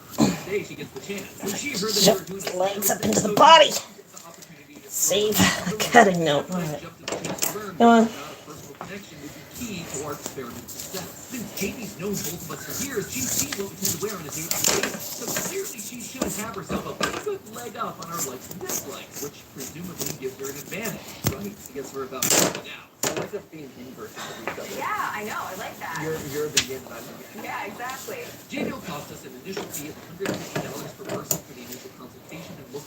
Depending on how long she goes, she also charges an additional $50 an hour, and we'll also need to purchase the clothing from the lookbook to try on. On the other side of our style spectrum, we have our most expensive option in the entire series, a professional personal styling business for Brussels quality called Refined by Teresa. They pride themselves on their multi-tiered services and flexible scheduling, which, as a very overbooked guy, we appreciate. Taking a look at their in-person options, we went with their signature closet audit service, priced at $450 a person. I will be using the little feet as other projects. I might just put a stub in the bone sticking out of it. Just a little severed leg plush. So they're literally trying to take our existing clothes and give them a new, more fashionable life while figuring out what gaps exist in our wardrobe. If they're able to pull it off, well, that could be. Trying to remember how I've done this. Okay, he's good there. Filling out the fashion survey. Woo! Okay, last one. Oh my god, 500 hours later. Our first go at this took almost 2 full hours. This is going to be by the end, we were there's the 31. We are over it. So to save us 15 and a half. just speed run us through. Stay over here for a minute. When it comes to steps, there are 3 words that really encompass her look: comfortable, quirky, and classic. When it comes to the shapes and silhouettes that 70 gravitate towards in her wardrobe, she definitely prefers to keep it classic. So our stylist Perfect. Right out the gun. That's gonna go fucking wrong. Won't it? Alright, now. Codpiece though, all in. Stay away from the nips, but codpiece. The blanket? Well, your silhouettes might be classic. Where you do see Stephanie start to show off the wild side is with patterns. I got this, and it's got like the scale mermaid pattern on it. So I think I might be using this. Yeah, you need a little blue in you. If she can't take the cat nap, Okay. it is out. When it comes to some of her favorite pieces, sweaters, and more sweaters. As long as they come in Where's the top? Lastly, as a petite cat, she's always on the lookout to find something that'll help elongate her legs. And then over here, you got me, the guy whose only fashion icon on these surveys is Ken from the Barbie movie. I love bright, bold colors. I appreciate the pieces that make it look like a rainbow just puked on your chest. I mean, for the past 10 years, this bright red jacket has become my go-to uniform. Speaking of, I love jackets. I want to wear in general. I can work Honestly, with the only that. thing I like more than jackets Nice. is jacket coat. I guess my family's in there too. Anyway, as I learned about myself in the last episode, I tend to lean towards structured items that give me a casual internet professional look. When I look at what I'm normally pulling out of the closet on a day-to-day basis, Oh, this smells divine. a pretty regular formula. T-shirt. Oh, God. Maybe black or with some I don't know what laundry detergent that was, but ooh, beautiful. Even though I can very clearly articulate that very predictable formula, I did learn something. It smells so clean and fresh. Oh. You want to know where I get my favorite shirts from? Okay. How weird is that? But if you look at the most that I've gotten over the last 2 years, Okay. it turns out that while Stephanie and I had go-to items that we love, we didn't really have favorite brands or stores. I think one of the problems is that we don't have go-to brands. I think what we're discovering here is that we need go-to brands and we don't have them. Hopefully our stylists can help solve that problem for us. As we went through filling out survey question after survey Unfortunately, my question, favorite brand is trashy Teemu fashion items related to Halloween things. significantly more thoughtful than the quizzes that we took in round one. We found ourselves a lot more effort taking the list personally, asking about our preferences for metal, do we usually go to a tailor, what influences the items that we're picking when getting dressed in the morning. We Yeah, discussed about our cutting you off. Oh, do you have any? There's gonna be a problem for my knee. Smart, that's a really smart question. Yeah. And while Stephanie and I are certainly down to clown with any fabric, we did really appreciate that Jamie was looking out for her clients with questions like that. Once we got over to Teresa's questions, it was clear that she was here to do one job, teach. I would like to learn more about the following. I want to shop on my own. How to accessorize, how to use my clothing in multiple ways, how to elevate my look, are best for my body. I just got all the way to the end.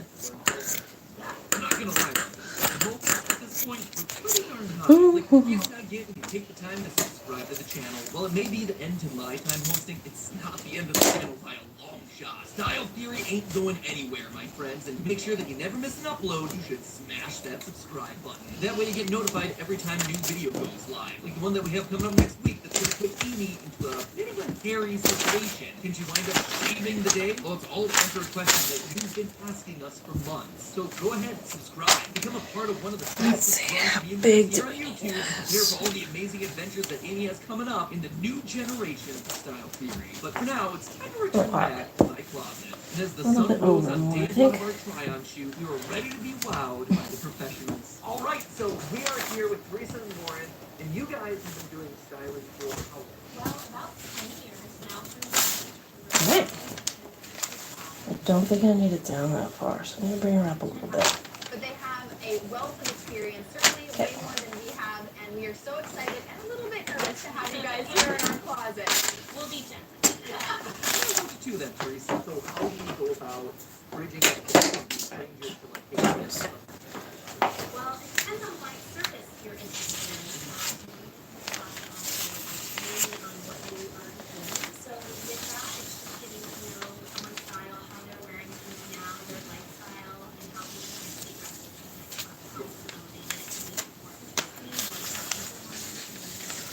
I'm super excited to sort of get another perspective and get a sense of someone else's outside observation of how we're dressing and what we maybe what we're I don't think that's something that every part of getting an outsider. Stretch low, but So oh, is that gonna be too short? Fuck. Starting off right away, they What? really leaned into this You know part what? of the process. I can always cut it off. Really wanted to dig in and understand us so they could give So, us the best advice possible. when in doubt, fuck it up. To make things easier, we actually lined Fuck it up in a clothes that fixable manner. doors or hangers behind the camera setup, so it's usually not this much of an effort here. promise. During the closet audit, Teresa and Lauren went through all of our items, removing anything they thought didn't serve us. It could have been because of the fit, the color, the vibe. If they pull it, we donate it. Or at least that's the way they normally work, making sure that any lightly used clothing is going to those in need and not just being wasted in a landfill somewhere. And it's at this point, loyal viewers, that I need to take a moment to apologize. I've been hiding something from you. I've gone for a closet audit like this before, and it was not pretty. So true story. I had a closet audit like this, but more so as a closet intervention. He was a resident assistant for freshmen. So the people he's RAing for are younger than he is, and they staged the intervention.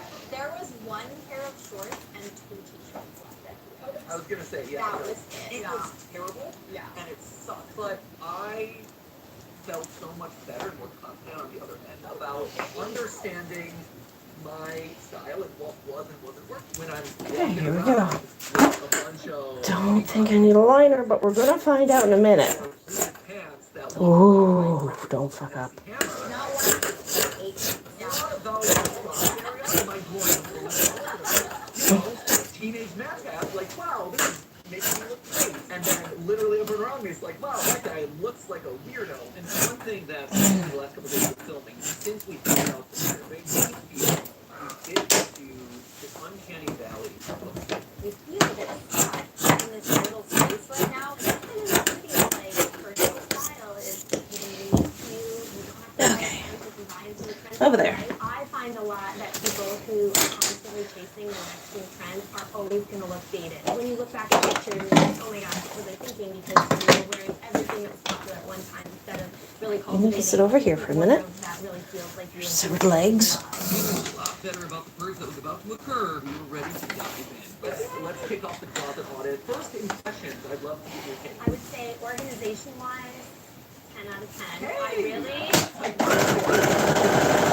I appreciate the categorization.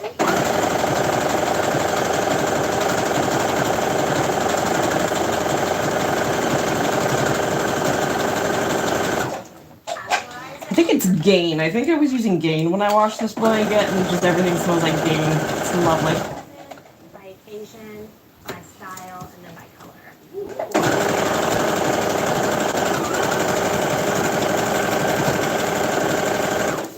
There's a lot of clutter to rifle through to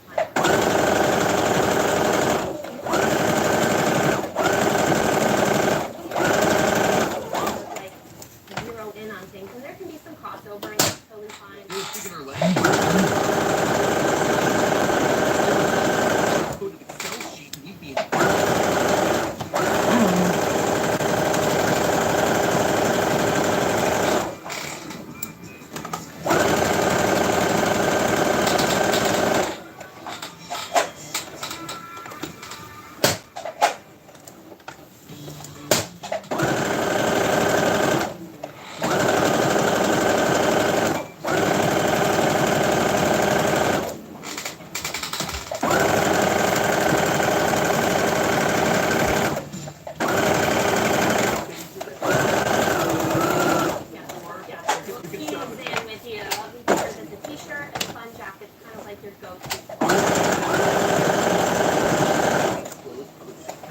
Because of the different amounts of filming that we're doing, a jacket and an easy t-shirt is very easy for me to do. So maybe today we can try to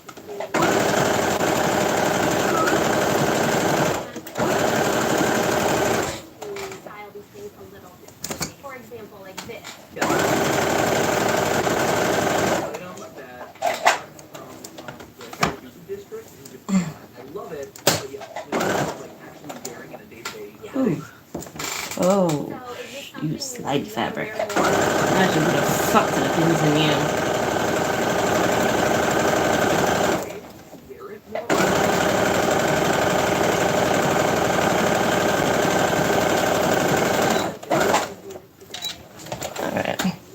Yeah, the spooky clown face pattern, we can make that work a little bit better. Yeah, I don't know if you noticed, there's clown faces. Yeah, something about the hot pink clown face jacket told me that I was probably going to be Teresa's most interesting client. But hey, she's a pro. So if anyone can figure out how to find styles that coordinate with spooky clowns, it's going to be her. Teresa really had a keen eye for finding really interesting ways to mix and match our are clothes that we Just make sure that pin didn't fall in my freaking shirts that I only wear for shoe. occasions like weddings, and I not to wear them anything other than that. But Teresa suggests Over so I that I can take look one at of the my pattern. sweaters and wear that on top If I for a long catch walk, and it's really everything. worked. I gotta say, I really Oh, appreciate that's not how good. supportive our top tier stylists here were. Might work. Might work. Might work if I just ignore it. Teresa made sure to ask us what we really liked about each and every piece. If we liked it and wanted to wear more, well, she would Oh shit, my phone. figure out a way to work on it later. Don't want to step on I that. think that it was time for me to let it go. She had a very gentle way of making it known. So this, Yes, you wear. I have it. Okay, good. Let's get rid of it. Okay. It's a little dated. It's my safari shirt. It's not super interesting, and I think that him is one. I think it's the cool. We ended up spending over an hour meticulously going through each and every item in my wardrobe. We found a couple of items that we had to let go of, but we also picked out a couple of pieces that I really like, but never really found a good way of wearing. And Teresa was prepared to give us advice on how to wear them, but first we had to go through Steph's side of the closet. Okay. Give that a try. Like April, I'm a jeans and sweater gal. I'll have visual interest up here, and I'll tend to go pretty boring on the bottom. I love to incorporate by the shoes, but because Be fine. because I'm walking around I'm too the tired. really dainty, high heel like part of my life. I also got the dog, so I'm gonna have to disappear a little bit to put her to pee. Okay, so we went to the premiere of the Mario movie, and I went hardcore peach core. So it was all pink, and those were the shoes for that particular moment. I already got an outfit in my head.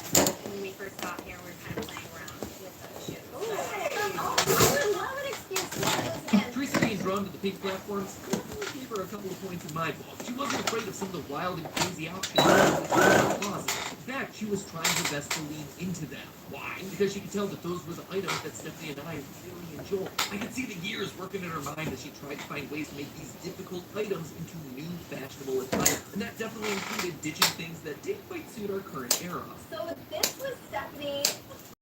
She worked at this job. At the time that I bought this was an investment piece for me. This is Banana Republic. This is not a this was like Walmart. View it as this really nice. I'd be like, I need to throw this up off the rack. Same with this piece. I haven't worn it in a while. I put it on when we went through our wardrobe, and I was like, this still looks okay. I mean, it's not covered in cat hair, so can't I just You know that the baseline is pretty. I'm okay.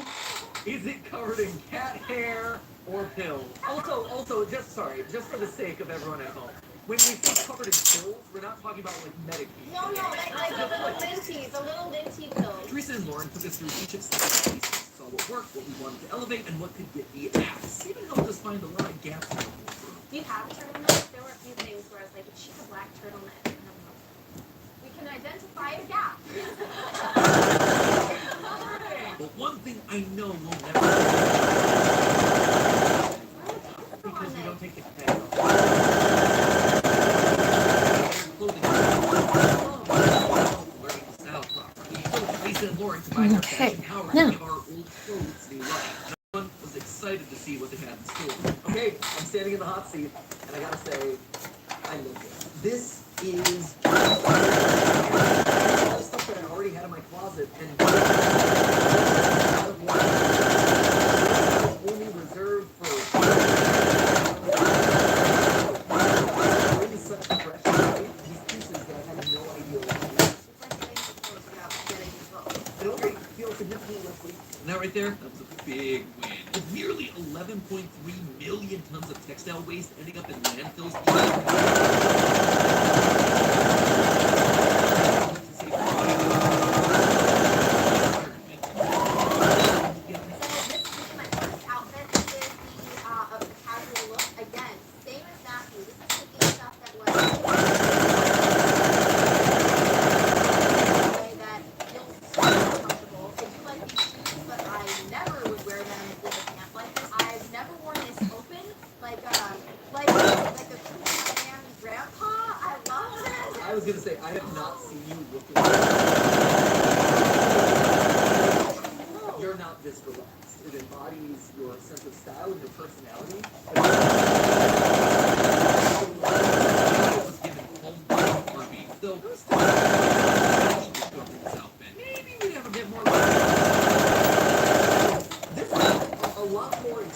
And I like how this has come together. You're mixing a really extreme pattern with another really extreme pattern, and I'm curious how you do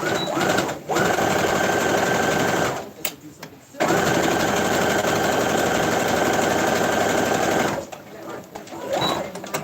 Think about. So a really easy way to start mixing patterns is to just pick a pattern with specific colors. So if you can have like 2 or 3 colors, finding another pattern that has at least one color percentage will help. And then you want some diversity.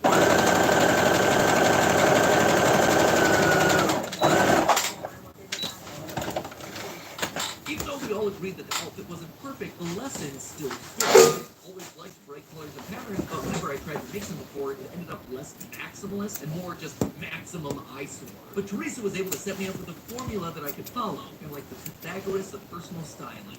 Next outfit. Ta-da! Here's outfit number 2. Again, very unexpected. I feel like we've both taken a step into the louder end of the spectrum, putting together this vest, which I love, tucking it in, which is something I never would have thought of, but gives it a whole other level of structure. Pairing it with the polka dot here and the polka dot here, not something I ever would have done, and I look at myself and I'm like, oh, this is so fun. I'm really enjoying this. I like looking at myself in the mirror. I make myself smile. This is a big one. And because we were all having so much fun playing dress up, Teresa and Lauren actually threw in a bonus outfit for both of us free of charge. I love this. I love this. It is so fun. Now we have to put this on here. I have had these pants in my drawer for a long time. Bag stuffing. About 3 bags of this kind of stuffing. Haven't used it up. I said I would still prefer the Squishmallow stuffing, but I've gutted all of my Squishmallows, so we're going to work with what I have. I think some Squishmallows on the table.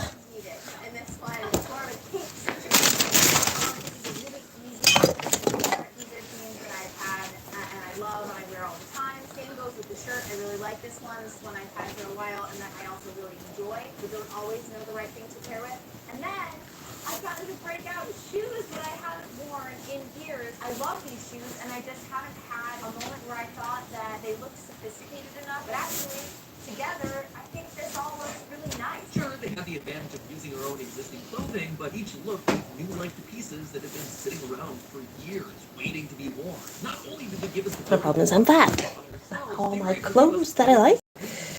This might be too lumpy. Wild pieces and turning them into something that felt more wearable. In total, we spent $900 for the 2 closet audits and $0 on new clothing items. The Squishmallow as well? Postmortem on what items she would recommend we get to fill in the gaps in the wardrobe. Spoil the good stuff. I don't have much Squishmallow left. Someone we knew, someone who had seen on the good days and not the good days. The piece that he was pushing us out of our comfort zone. Hello, I found some squish. I found some Squishmallow squish. You will go in smaller teddy bears, which are more art than squish. There you go. Gosh, that's Squishmallow squish right there. People say they're going to drop stuff off for me and leave it on my doorstep. Never do.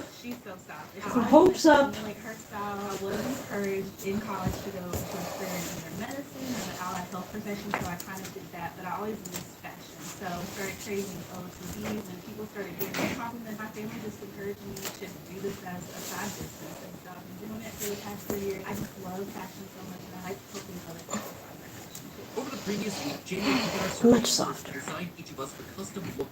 In it, she provided both of us a All right. casual, professional, Let's see if she fits. So first, here's just my little notebook, and Stephanie brought this opportunity to me. I immediately went home and I scribbled down so many different things, like designers that I thought would really work for Stephanie, fetish, girly, and fun quirks, different types of accessories that Stephanie would have.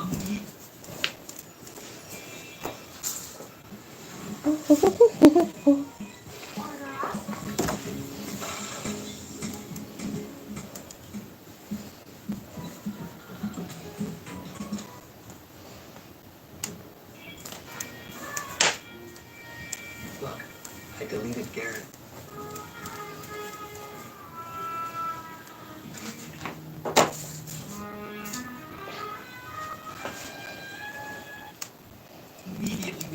amount of thought and planning that went into Stephanie's look. Unlike what happened with the Fiverr stylist, Jamie wasn't just trying to get Stephanie to fit a mold of pre-selected items, she was trying to fit items to Stephanie. As for me, well, I'm a black Is kid. just that? Yes, bright colors and leathers. What can I say? I'm a simple man, I have simple, vibrant tastes. And then she said something unexpected. I want to go back to Kibbe. There's so many different Kibbes. So I went back and watched the movie just because of you. It wasn't a bad reference at all because there's so many different Kibbes. There are beach Ken, there's normal wedding Ken, Dylan Ken, Ken in leather, mermaid Ken. I tried to find a tail for you. It would not come in time. That would be great. Yet even with no mermaid look, Jamie did it. She gave me the energy that I was looking for. At long last, someone understood the assignment. But before I could truly celebrate, we needed to go through the lookbook. Okay, so take us through the lookbook. When I think of you, I also thought of Back to the Future for some reason. I always make the tails too long for the bodies. I actually think that's so on point. Like it's nerdy. Proportion-wise, not too bad. And like Feels a little bit long in the upper torso, but I think that's fine. As we started to scroll, Still lumpy, but I should be able to beat that in submission. She was setting up some baby steps to ease us out of our comfort zone. So is this jacket also for me? Yes, it is. I thought it would be a great way to kind of put you away from leather. That's fair. Speaking of jackets, it turns out that Stephanie has been the true jacket influencer this entire time. I already knew you also had a very structured jean jacket in your wardrobe. I love it. One should always I've had use. it for years. I bought one just because of you. You style influencer Stephanie. That's never happened before. As we browsed through the rest of Jamie's lookbook selections, we were happy to see a wide We variety use the pattern key options that on we the were try on. scales to keep myself kind of straight. Each for us to try on, picking items that they felt best showcased what Jamie had to offer while still pushing us out of our comfort zone. Starting with something that would truly make Pen proud, a pair of pinkish pants. Kind of more red, I guess. Alright, so casual outfit number one. I gotta say, Pull pants in the back. I don't have a. If I had. Ooh, maybe I can use one of the feet I cut off to make like a bear tail. I think the contrast tonight, it's fun without being too loud and in your face. I like That structure. That's is the one thing that I get over right and over here. again on all the different surveys. I like things that are polished and structured. The white shirt does that, but the layer on top shows that, hey, I can also be relaxed and fun. Structured but not stuffy. Yep, that's exactly it, Steph. It only took us 2 giant episodes and me leaving the channel to finally figure out how to describe my style. Structured, but not stuffy. Perfect. Someone make me a Pinterest board to commemorate it. And Steph, at this point, was bursting at the seams waiting for her turn. Steph, go for it. I love this cardigan on you so much. I love everything about the top half of this, for sure. I'm in love with this sweater. This is like the new staple of my wardrobe Alright, now. It's I'm gonna so stitch you comfortable. on. It's oversized. By I hand, like of course. this shirt. Where I struggle a Yep. little bit is with the shoes. That's the only thing.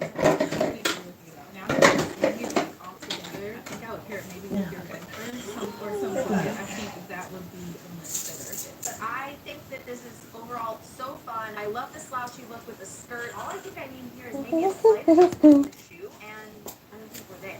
2 wins solidly under our belt. We were ready to take this party from day to night with our formal options. I gotta say, I'm so floored by everything that I'm wearing right now. I wish that we were hosting the Streamy Awards again this year, so that way I could bust this out. This is everything that I want a formal wear suit to look I at. don't think I can properly express on camera how much I love this suit. Jamie knocked it out of the park. We all collectively agreed that the butterfly bow tie was a bit much, but once we took it off, it opened everything up on the suit. It was a complete win across the board. The fit was flattering, the shoes helped tone down the busy floral pattern, the lightweight cotton material meant that I wouldn't be sweating up the storm. It even came with one of my favorite things of all time, lore. I also want to just call out immediately, as I was getting dressed, I noticed some of the tags. The marriage might fail you, but this suit won't. That's very well.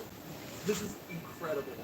Oh, this little thing? So taking this off the rack, I would say extremely unexpected for me personally. Not something that I would ever pick up in the store. I love this color. I love a sleeve with some volume. I ended up thinking that this was really flattering. Like, I never look at myself in the mirror and I'm like, wow, you just have legs for days, girl. And look, legs for days. I think this is so fun. And that was the word that we kept coming back to time and time again here. Fun. Jamie spoke to the part of us that just like to play with wild patterns and bright, vibrant colors, which was exactly what we asked for from the very beginning. And her familiarity with our normal styles meant that she could easily look at an item and know if it would flatter us. I think that this gives strong supporting evidence for the fact that if you have someone in your life that you trust and whose style you admire, ask them for advice. Get them to pick out a couple of items that they think might look good on you. As your friend, they want you to look good, and they can guide you along the path to testing out a style. So while she did end up being the most expensive option of the entire experiment, bringing in at a whopping $1,429. Though, to be fair, she did buy an entire suit, multiple pairs of shoes, a giant party dress, and a ton of accessories. I couldn't deny that Steph and I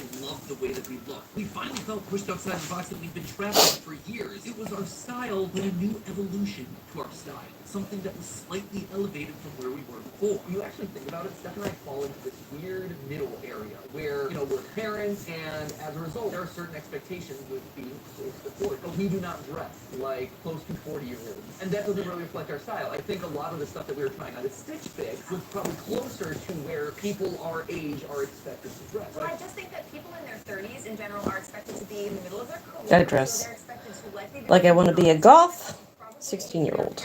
Black skulls. So they're thinking about like buttoned up school events or like functional clothes where you can work with your kids, less stuff that's going to be fragile or delicate or require a lot of maintenance. And so you end up with these silhouettes and these outfits that are not too fun. There's literally like the dad uniform and the mom uniform, and if you're falling outside of that, you stand out at like school events, you stand out in places like kids' birthday parties, you also just stand out in the general public of people who are usually going into an office for a job where we debate each morning if we're going to walk down to the office wearing shoes or not. So we fall outside of a lot of the expectations. We don't want to dress to the expectations that everyone around us. We're not just falling out from like people in our age range and our life stage in some cases, but also in our industry. Our industry, this digital video world that we exist in, it is the era of TikTok and young teenagers and early 20-somethings, and we're not.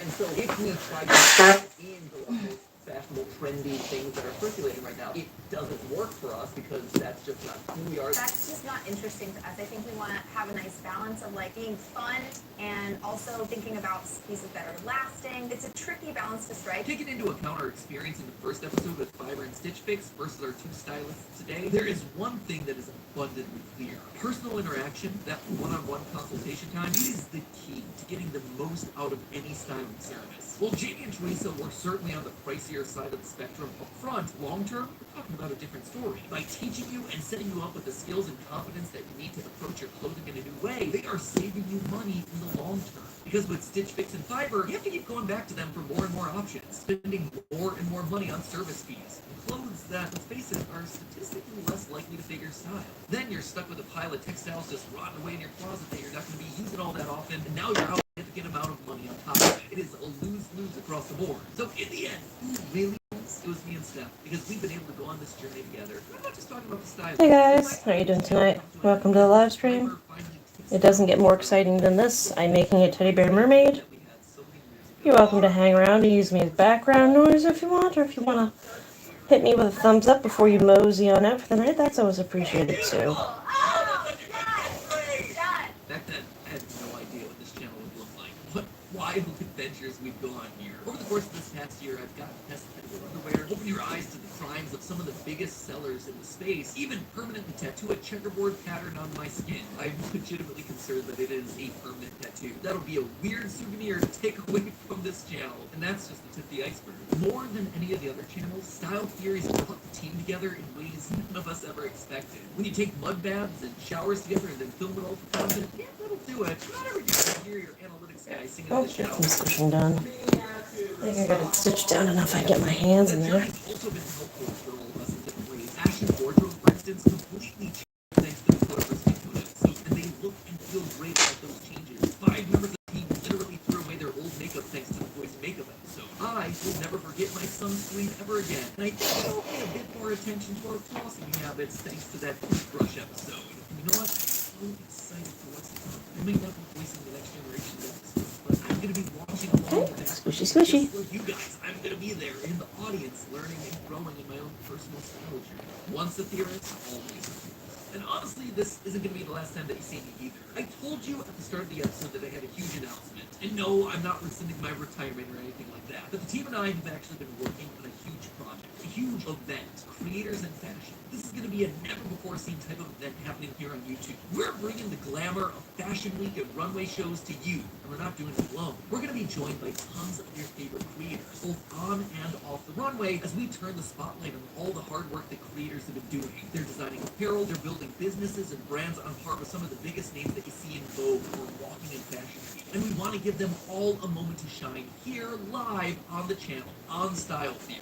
In just over a month, on April 25th, we're going to be doing the biggest thing to hit fashion in a long time. We're going to be live streaming the first ever Creators in Fashion event live, right here on Style Theory, and you're going to be a part of it. You know who else is going to be a part of it? Me, because I'm going to be returning to help host the show alongside Amy. I'm still anxious, like I was yesterday, but I'm not as bad. 25th, 2024. Creators in Fashion happening right here on Style Theory.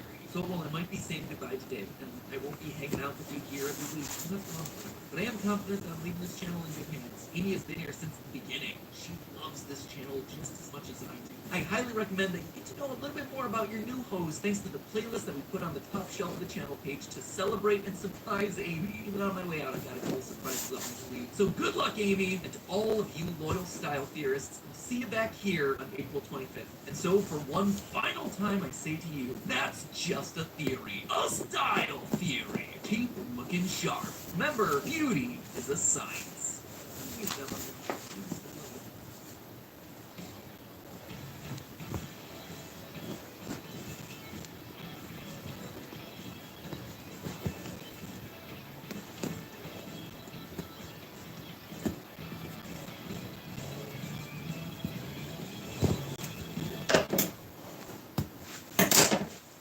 Empress Swaddlers, Getting your there? baby 3 times drier, all night long. Mr. Christie always thought his clothes were like damn jokes, except with better taste.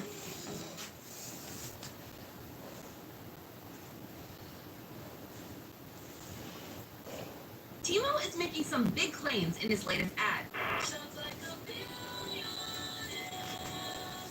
Is that so? Sounds like a challenge. I hope you're ready to put your money where your mouth is, Teemu, because I'm about to put your promise to the test and see if I can live the billionaire lifestyle on a Teemu budget. Hello, Internet. Welcome to Style Theory, the show that dropships the Internet's most stylish fashion content straight to your subfeed. Now, I may not be the world's biggest sports fan, but even I can't escape the Super Bowl. Commercials. This year, the one that made me stop and pay attention was none other than Teemu. And not because they ran it not 1, not 2, but 6 times during the entire show. And that is not cheap. No, what got me was their tagline, shop like a billionaire. On Teemu? Really? No tea, no shade, but when I think of Teemu, I don't tend to think of luxury. Teemu is an e-commerce platform where you can buy just about anything, from clothes and furniture to jewelry and toys. What sets Teemu apart from other online retailers is that Teemu's prices are super low, like comically low, even when you compare it to the king of affordable options, Amazon. But do cheap prices actually I don't find mean Amazon you can so shop cheap. like a billionaire? Well, Teemu seems I to don't find think so, Amazon so but cheap at I'm all. I not never so did. sure. So today I'm going to take them at their word and see if Teemu can rise up to its own challenge. Can you really live the lifestyles of the rich and the famous using only Teemu? Or is Teemu trying to pull the bargain bin wool over your eyes? And since I'm rebuilding my new billionaire lifestyle from the ground somewhere new, like this, allow me to introduce you to the Teemu Zone, a world built entirely out of items found on Teemu. From our clothes to our furniture to some things a little bit more extravagant, we are going to rebuild our entire life right here from the ground up to become the billionaire that Teemu thinks we can be. But before we can fill this space with my brand new life, I need to find out what billionaires actually shop for. And it turns out that information is really easy to find. Like, really easy. Billionaires, they love talking about, posting about, and getting interviewed about all their very expensive stuff. Honestly, I'm shocked. But we can actually distill all of that fluff into 3 easy categories for our test: dress, design, and drive. The 3 Ds, if you will. Over and over again, we see the super rich indulge in things like clothes, clothes, often designer or custom made. Homes meticulously decked out in the creme de la creme of interior design. And of course, cars. I don't know why, but there seems to be something with billionaires and having the desire to amass a crazy car collection. Maybe I'm just overcomplicating things. Either way, this feels like a pretty good framework to test Teemu's big claims. So I've devised a 3-round shopping gauntlet. In each round, I'm going to pick a real-life billionaire and try to emulate their clothes, their furniture, or yes, even their car, using only items we can buy on Teemu. Yes, you heard me right. We are going to attempt to buy a car on Teemu. Stay tuned to see how that turns out. Now, obviously, Teemu's campaign isn't actually about spending $1 billion, though I'm sure they'd be happy if you did, but rather it's about feeling like a billionaire. So, when we're judging how well Teemu lives up to its slogan, I want to compare the Teemu cost against the original item cost to see what we're actually saving. And with all that out of the way, it's time to start round 1 of our gauntlet. So, let's see if Teemu can really turn this pauper into a princess. Clothes can often be the ultimate status symbol, and not just for the 1%. In high school, having the right branding could mean fitting in with your peers or being considered an outsider. Though, like we learned in our Quiet Luxury episode, the really wealthy don't rely on logos to make a statement. They let the clothes talk for themselves. I'm glad I didn't grow up in a place that logos matter.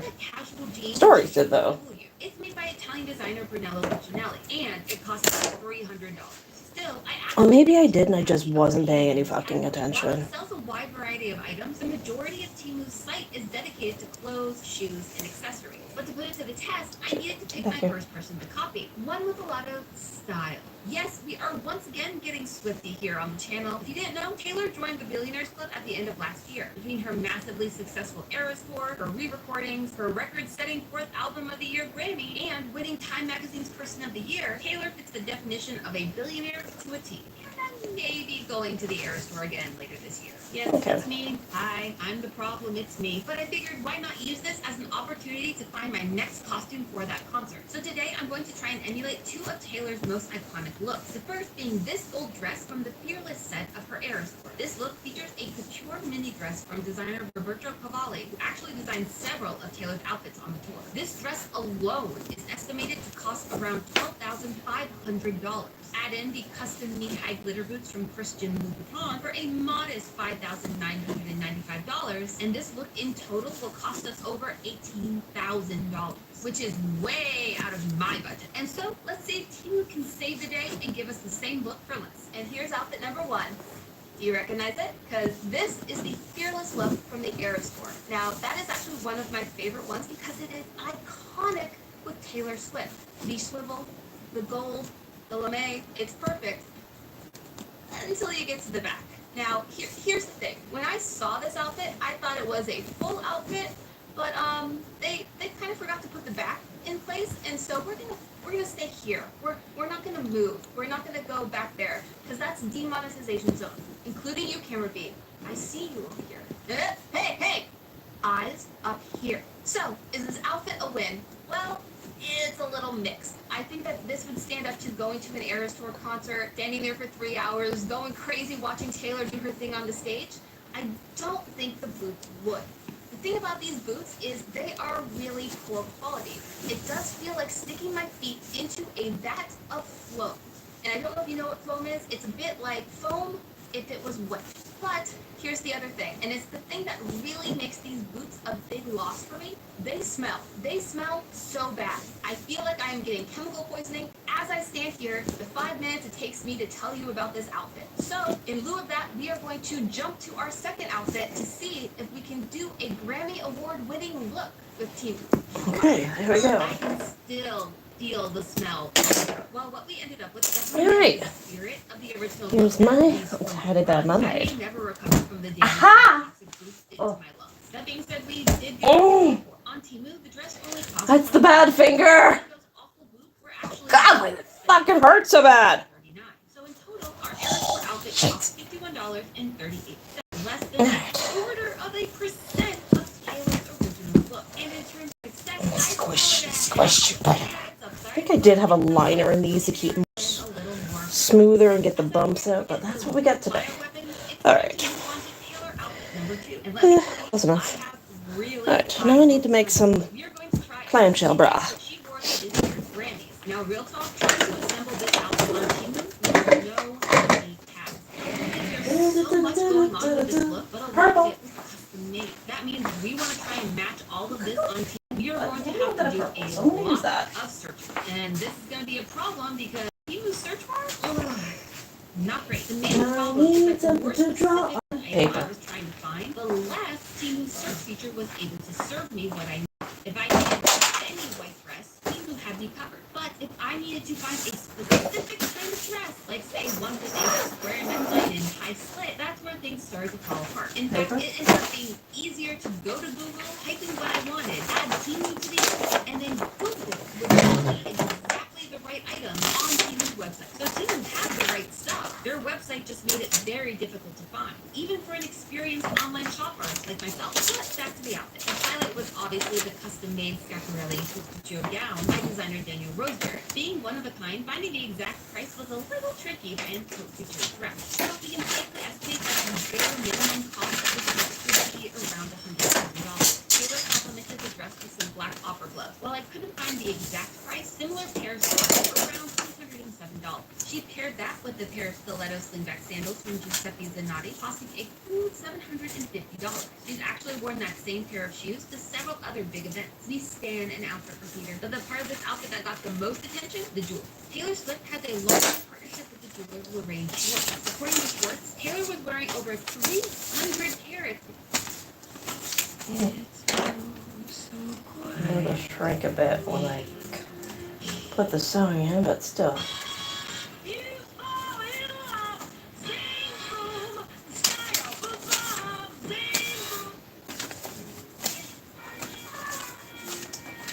Look, I deleted Garrett. It'll work. I call that good enough for now.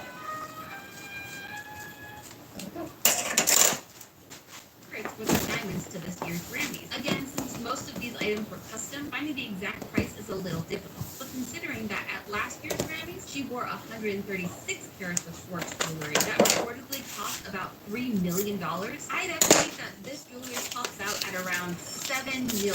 So what about our Teemu option? Alright, outfit number 2. This is Taylor's 2024 Grammy dress. I'm going to start right away with the thing I hate most, which are these shoes. These shoes are going to make me brain today. I don't know if it's the fact that the sizing chart was off or the fact that these straps are not strapping. I don't like them. We're going to take them off. We're taking the shoes off. This is shoe lift game. Yes, once again, the shoes were a complete and total loss. Honestly, I was more than a little disappointed. When ordering each item, I went through each size guide meticulously to make sure I was ordering the right size. And yet both shoes were way too big. And then we got to the dress. Here's the thing about this dress. While it does look a lot like Taylor's dress, it does not feel what I expect her to felt like. First off, this dress is not meant to actually close. You see, there's this clip back here. Usually, it closes because it's meant to hold up the dress and make it not, slide. However, this one was probably an inch too wide. It took not just one person, but about 3 people to really slam close that dress. Let's not just talk about the pains of. What about the quality of this dress? It's surprisingly a thick fabric, and I think it actually gives the spirit of Taylor's dress really well. The neckline is almost perfect match for the dress she was wearing, and that was the hard stuff. Shopping all over the site, you could find so many other white dresses, but none that got this sharp, very angular top. So that in itself, you win. Though there was one big problem with the fit. It's black. Taylor had a corset in the back that didn't let her dress hug her body tight. Wants to escape my body as fast as that can. But hey, it had the slit, sort of. Sure, we don't have a slit. Yeah, I was of a slit. The right kind of thought process. So of course, that is a huge success. Good job, Teemu. You gave me enough options to find this outfit. But that brings me to the rest of this outfit. The necklaces and the gloves. The gloves are fine. They are gloving their lights off. But the necklaces, I don't know how they look to you, but when I saw them, I could tell right away that they were a little less than Claire's quality. They are very flimsy, they're very light, they are definitely costume jewelry. And that's fine, like there's nothing wrong with costume jewelry. I own a ton myself, but I feel like these a 5-year-old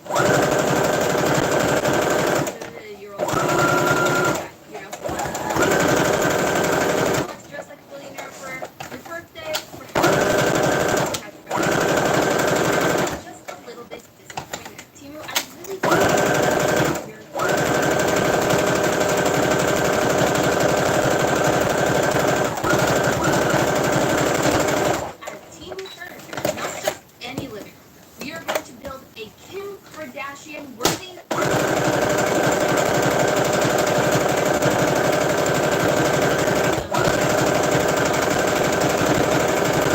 Billionaire. I barely felt like I was shopping for a house. And ultimately, everything. $10.79. I think if we learned anything here, it's that paying even a tiny bit more for decent shoes is worth its weight in gold. Adding in the cost of the gloves and the cost of the dress, the total for this outfit comes in at just $70.89, which, when you compare it to the multi-million-dollar price tag of Taylor's version, is truly a bargain. But at what cost? By the way, before we wrap up this round, I want to give a shout out to Sarah Chappelle, who runs the Taylor Swift Styled Instagram and blog. Both were super helpful in trying to track down everything Taylor was wearing. Speaking of tracking, if you're spending a lot of time shopping online, you'll want to do it with the support of our sponsor for today's episode, Incogni. When you're browsing online, whether it's shopping for new clothes or just checking on the latest updates from your favorite creators, your data is at risk. Tell me if this has ever happened to you. In researching for this episode, I spent hours looking at information on high-end living room furniture. Now, weeks later, I am still getting ads for couches, carpets, and pre-colored curtains. Oh my! And this isn't the first time. You would not believe the ads I got after the edible underwear episode. You don't want to know. By making an account, I was able to see who had my data. And on my own, I never know how to get started on getting it removed, which is what makes Incogni so great. It would take years to do this myself, from getting into contact with each company, writing letters, rinse, repeat. With Incogni's dashboard feature, it only takes about a week to start seeing results. Incogni saves me the hassle of dealing with the complicated legal back and forth of getting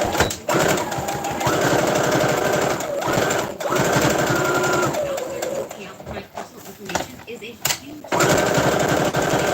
all of you style theorists a special deal. When you go to Incogni and you will get 60% off an annual Button clam boob. a huge deal you don't want to miss. Go to incogni.com/styletheory or click the link at the top of the description and use code StyleTheory to take control of your information today for a great price. Once again, that's incogni.com/styletheory with code StyleTheory at checkout for 60% off the annual plan. Thanks again to Incogni for sponsoring this episode.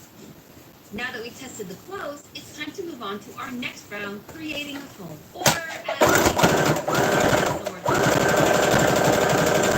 the test, there was one haunting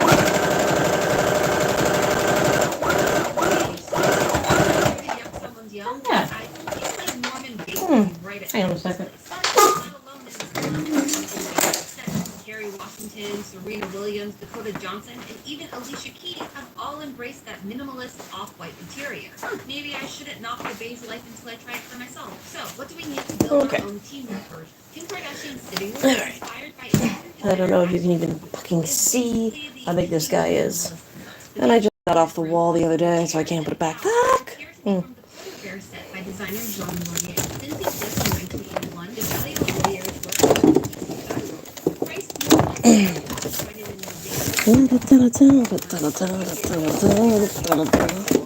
maybe? That'll work. Okay. close to what There we go. There we go. See it? A little bit better? Similar piece by Fontana sold for $1.5 million. Okay. So here he is. Do I go with the classic purple bra? One of her prized possessions are the baby books she made for each of her chorus. Or do I get creative and do some sunflower titties? What do you think? He is quite majestic. I just don't know how to go. I do like the darker, the clammies, but like, there's something about sunflower titties. They do kind of bring out his snout. I don't know what to do. Maybe I need to wait for like a smaller teddy bear so they look more like covers. I do have a dinosaur shirt that might fit. Minimalist comes with a maximalist price tag, unless you're taking the Teemu challenge. Now, it's time to show you how I transformed the Teemu zone into a space worthy of a Kardashian. Welcome to my living room, brought to us by Teemu. Sunflowers. So, definitely not I think you might be right for that. as honest as I want. Let's take a look around and see how we did. Follow me. This way. This is our What did I get them off of? We have two I don't remember. I think they came off a hat. So we found these. Now, It turns out that on Teemu, most chairs that you find there are either foldable or inflatable. It's something about those. I love them. They're a little You're right. Sunflower titties. lovely seat Oh, covers that touch give us them. that beige look we were going for if you just ignore the gaps. And they actually feel really Don't comfortable. think I can glue them on, so I'm gonna have to stitch them on. Of course I do. do. So we're just gonna move on from this to our gallery. This is my Teemu original because I originally bought it on Teemu. In all honesty, it is a really pretty print. I love the gold, the white. It really fits the beige of the whole room. I think I could. Twisted Tea fans love summer and the smooth, refreshing taste of Twisted Tea Hard Iced Tea. Made with real brewed tea and just the right kick of lemon flavor. But don't take our word for it. Ask our fans. Twisted Tea. Good times with a twist.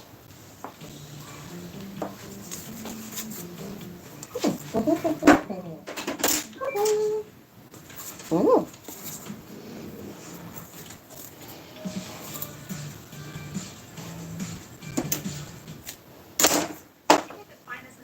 High-end designer galleries like Target, Walmart, even something like IKEA. It did come with some dents to add texture and realism. Makes me feel like someone really went to work printing this out on a, yes, it is actually this. But let me take you to the best part of this entire living room. I call it If I get that off. where I can relive all of my greatest memories, including this one and this one. And let's never forget this moment. Okay, let's be real. This is the world of Instagram. No one prints out their photos anymore. Follow me down to the ground because I really need to show you this. Okay. Theorists, this table turned everything around for me. This table might be the best thing we have bought in this entire episode. This baby, it is smooth, it is sturdy, and it solves the problem I've had for so long. Where do I hold my snacks and movies? I can put everything on this table. It's the perfect height, it is the perfect width, and honestly, Jason, can I keep this table? All right. Guys, this whole section, a full success. But you stay here. I'm gonna go have a break until the next part. No, stay. Leave me alone. This is my time. Maybe it was the high amount of chemical fumes I've been exposed to, but that table, I wasn't kidding when I said it was a solid piece of furniture. And at just over $41, it was one of the pricier items we've purchased so far. And honestly, that money, worth it. That's right, Teemu. So far, the best option we got from your store wasn't a cheap option, and it gave us quality. Looking around at the rest of the room, I would say it was worthy of a college door. Not quite the billionaire paradise I was hoping to get, but Fucking whore. it did have a few other highlights. The photo album costing just $13.95, which was a pretty average price for that kind of album, and the rug, which was truly a steal. It was soft, cushioned, and sure, it came with that same kind of chemical smell, though not nearly as much as the boots. But for $38, the quality was surprisingly good. Personally, I've been shopping around for rugs recently, and they are pricey. Hello? Upwards of $50 minimum for a rug half this size, and they're not always better quality. Maybe we can get a So little in my book, Teemu crazy. actually took a triple W for this round with these items. In total, our full Kardashian sitting room furniture cost us This isn't fully glued down on that side. That means I can just stitch right through it. of that original price tag. And Get a good I hold. can't ignore the big question we've all been thinking since the start of this episode. Why is everything cheaper on Teemu? It all comes down to the core of Teemu's business model. Like Amazon, Etsy, and Shein, Teemu is what's known as a dropshipping company, meaning that things like my Teemu original art isn't made by Teemu at all. It's just the middleman. Teemu is a marketplace that tries to connect manufacturers directly with their customers. When you place an order on Teemu, all they do is simply pass along your information to the manufacturer, and that's who makes and ships each item directly to you, which helps keep that price sitting at that sweet, sweet low number. Here it is on Amazon for $159. It's got the same pictures and everything. You are paying that high price because now you are buying from a seller instead of a manufacturer. And that seller wants to make a profit on their purchase. But that's not the only thing keeping Teemu at the bottom of the bargain bin. According to some experts, Teemu is taking a $30 loss on every single order. Yeah, they are driving their costs down so low that they are losing money. So why spend even more money on 6 $7 million Super Bowl ads? It's simple. They want to be the #1 shopping destination in the US. And this year, the Super Bowl brought in a record-setting 120.7 million viewers. And here's the thing. Post-Bowl, Teemu was the #1 free app on both the Apple and Google Play stores. However, it was a temporary success, and it's since dropped out of that top spot. But theorists, we have one more round where Teemu can prove that it's worth more than anyone ever bargained for. I've bought like 7 hummingbird feeders off of Teemu at this point. My hummingbirds love them. I have my old one still up, and I ordered, well, I ordered 4. My other friend ordered another 4, so that's 8 altogether. So on Teemu, this car was only made in a limited run of 499 units between 2013 and 2016. It was the first full hybrid vehicle Ferrari ever made, allowing its electric motor to put out more power than any other on the road. Celebrities who are known to own this rare car include people like Gordon Ramsay, Justin Bieber, and Drake. So technically speaking, none of those guys are billionaires, but we do have some proper billionaires who do have the car as well, including NASCAR owner Rick Hendrick. And since this car isn't made anymore, when one does go up for sale, it tends to fetch a pretty penny, anywhere from $3 million to $6.7 million. So imagine my surprise when I found one listed on Teemu for a fraction of that price. I had to get it. This was going to change the game. And theorists, I felt like $1 billion that day because they even had a driver who brought the car right to me.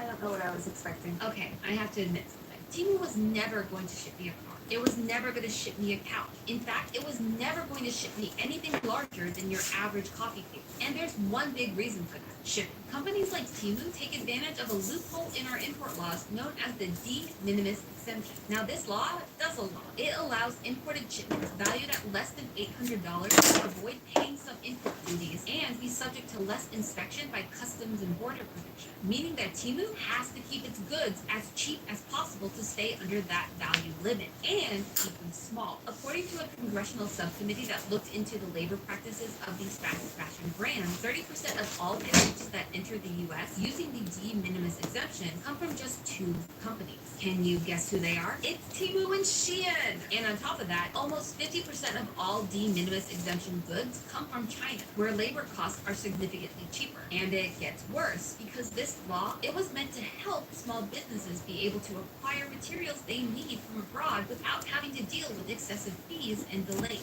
But here comes big brands like Teemu and Shein taking advantage of this loophole meant for small creators so they can continue to send their cheap goods into the US for even cheaper. Not cool, guys. Not cool. And so if Teemu is jumping through hoops to try to sell us on the idea that we can live large on their small-scale goods,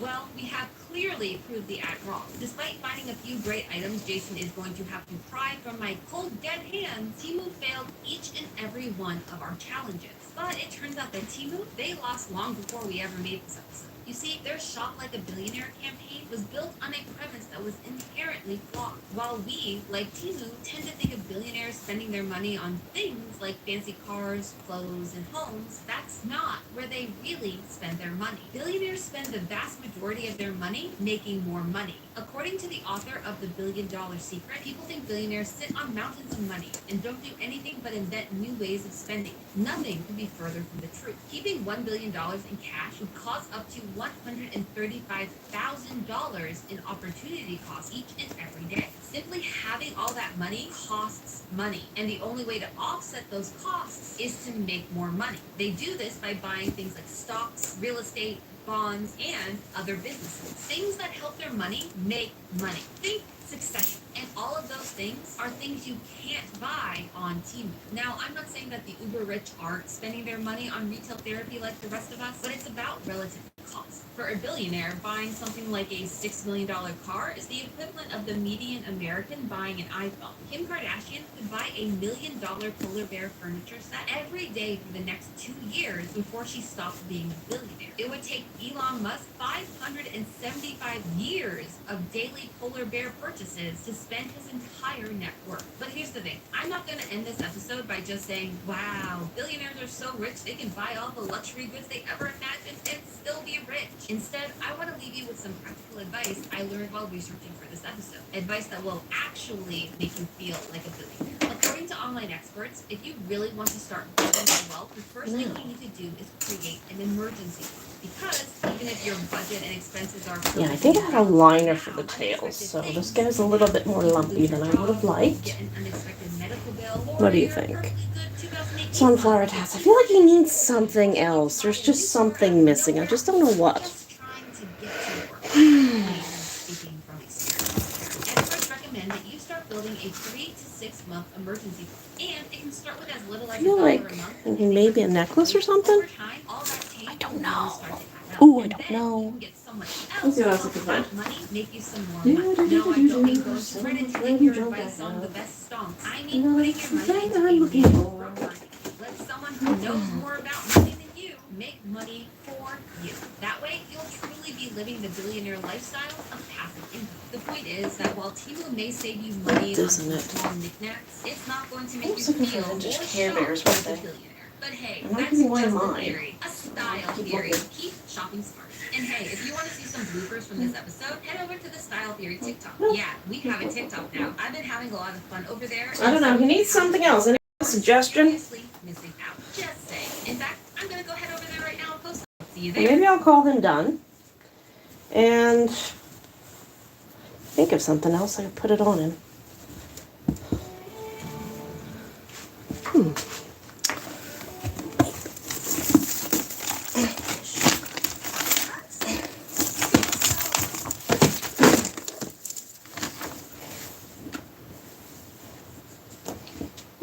What do you think?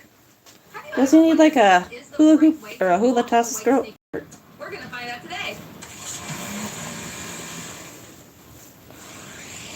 Hello, Internet. Welcome to Style Theory, the show that's here to help keep your pearly whites squeaky clean. No, not your teeth, your sneakers. Whites What do you think? exploded onto the fashion scene in recent months, and even a goth girly like me resents dipping her toes into the trend, which is how I realized that white sneakers don't stay clean for long. Dirt, grime, stuff, anything and everything they keep correct. So today we are trying 5 of the internet's most popular hacks to make white sneakers gross. Ending with the one that I feel like the pearl necklace is right, but these are clear, so I need something not pearl. Today we have 3 sets of sneakers. The only ones I can think are in the Christmas decorations. White sneakers come in 3 main fabric types: leather, suede, and canvas. Since we want to find a Ah, there we go. any white sneaker, we are going to use one of each fabric type for each cleaning hack. For today, we have our Reeboks, which are our leather shoes. Second, we have our Steve Madden suede shoes. Suede sneakers use a treated suede that make it feel more similar to regular leather. Except Shit. here, where you have that fuzzy suede that you tend to think of when you think of like a suede jacket. And lastly, we have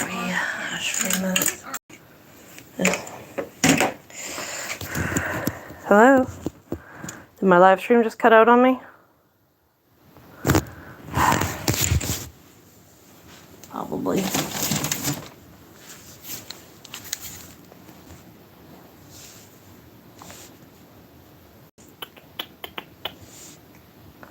Oh, pardon me.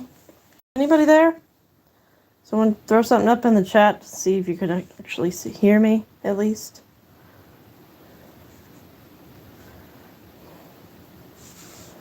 Hello?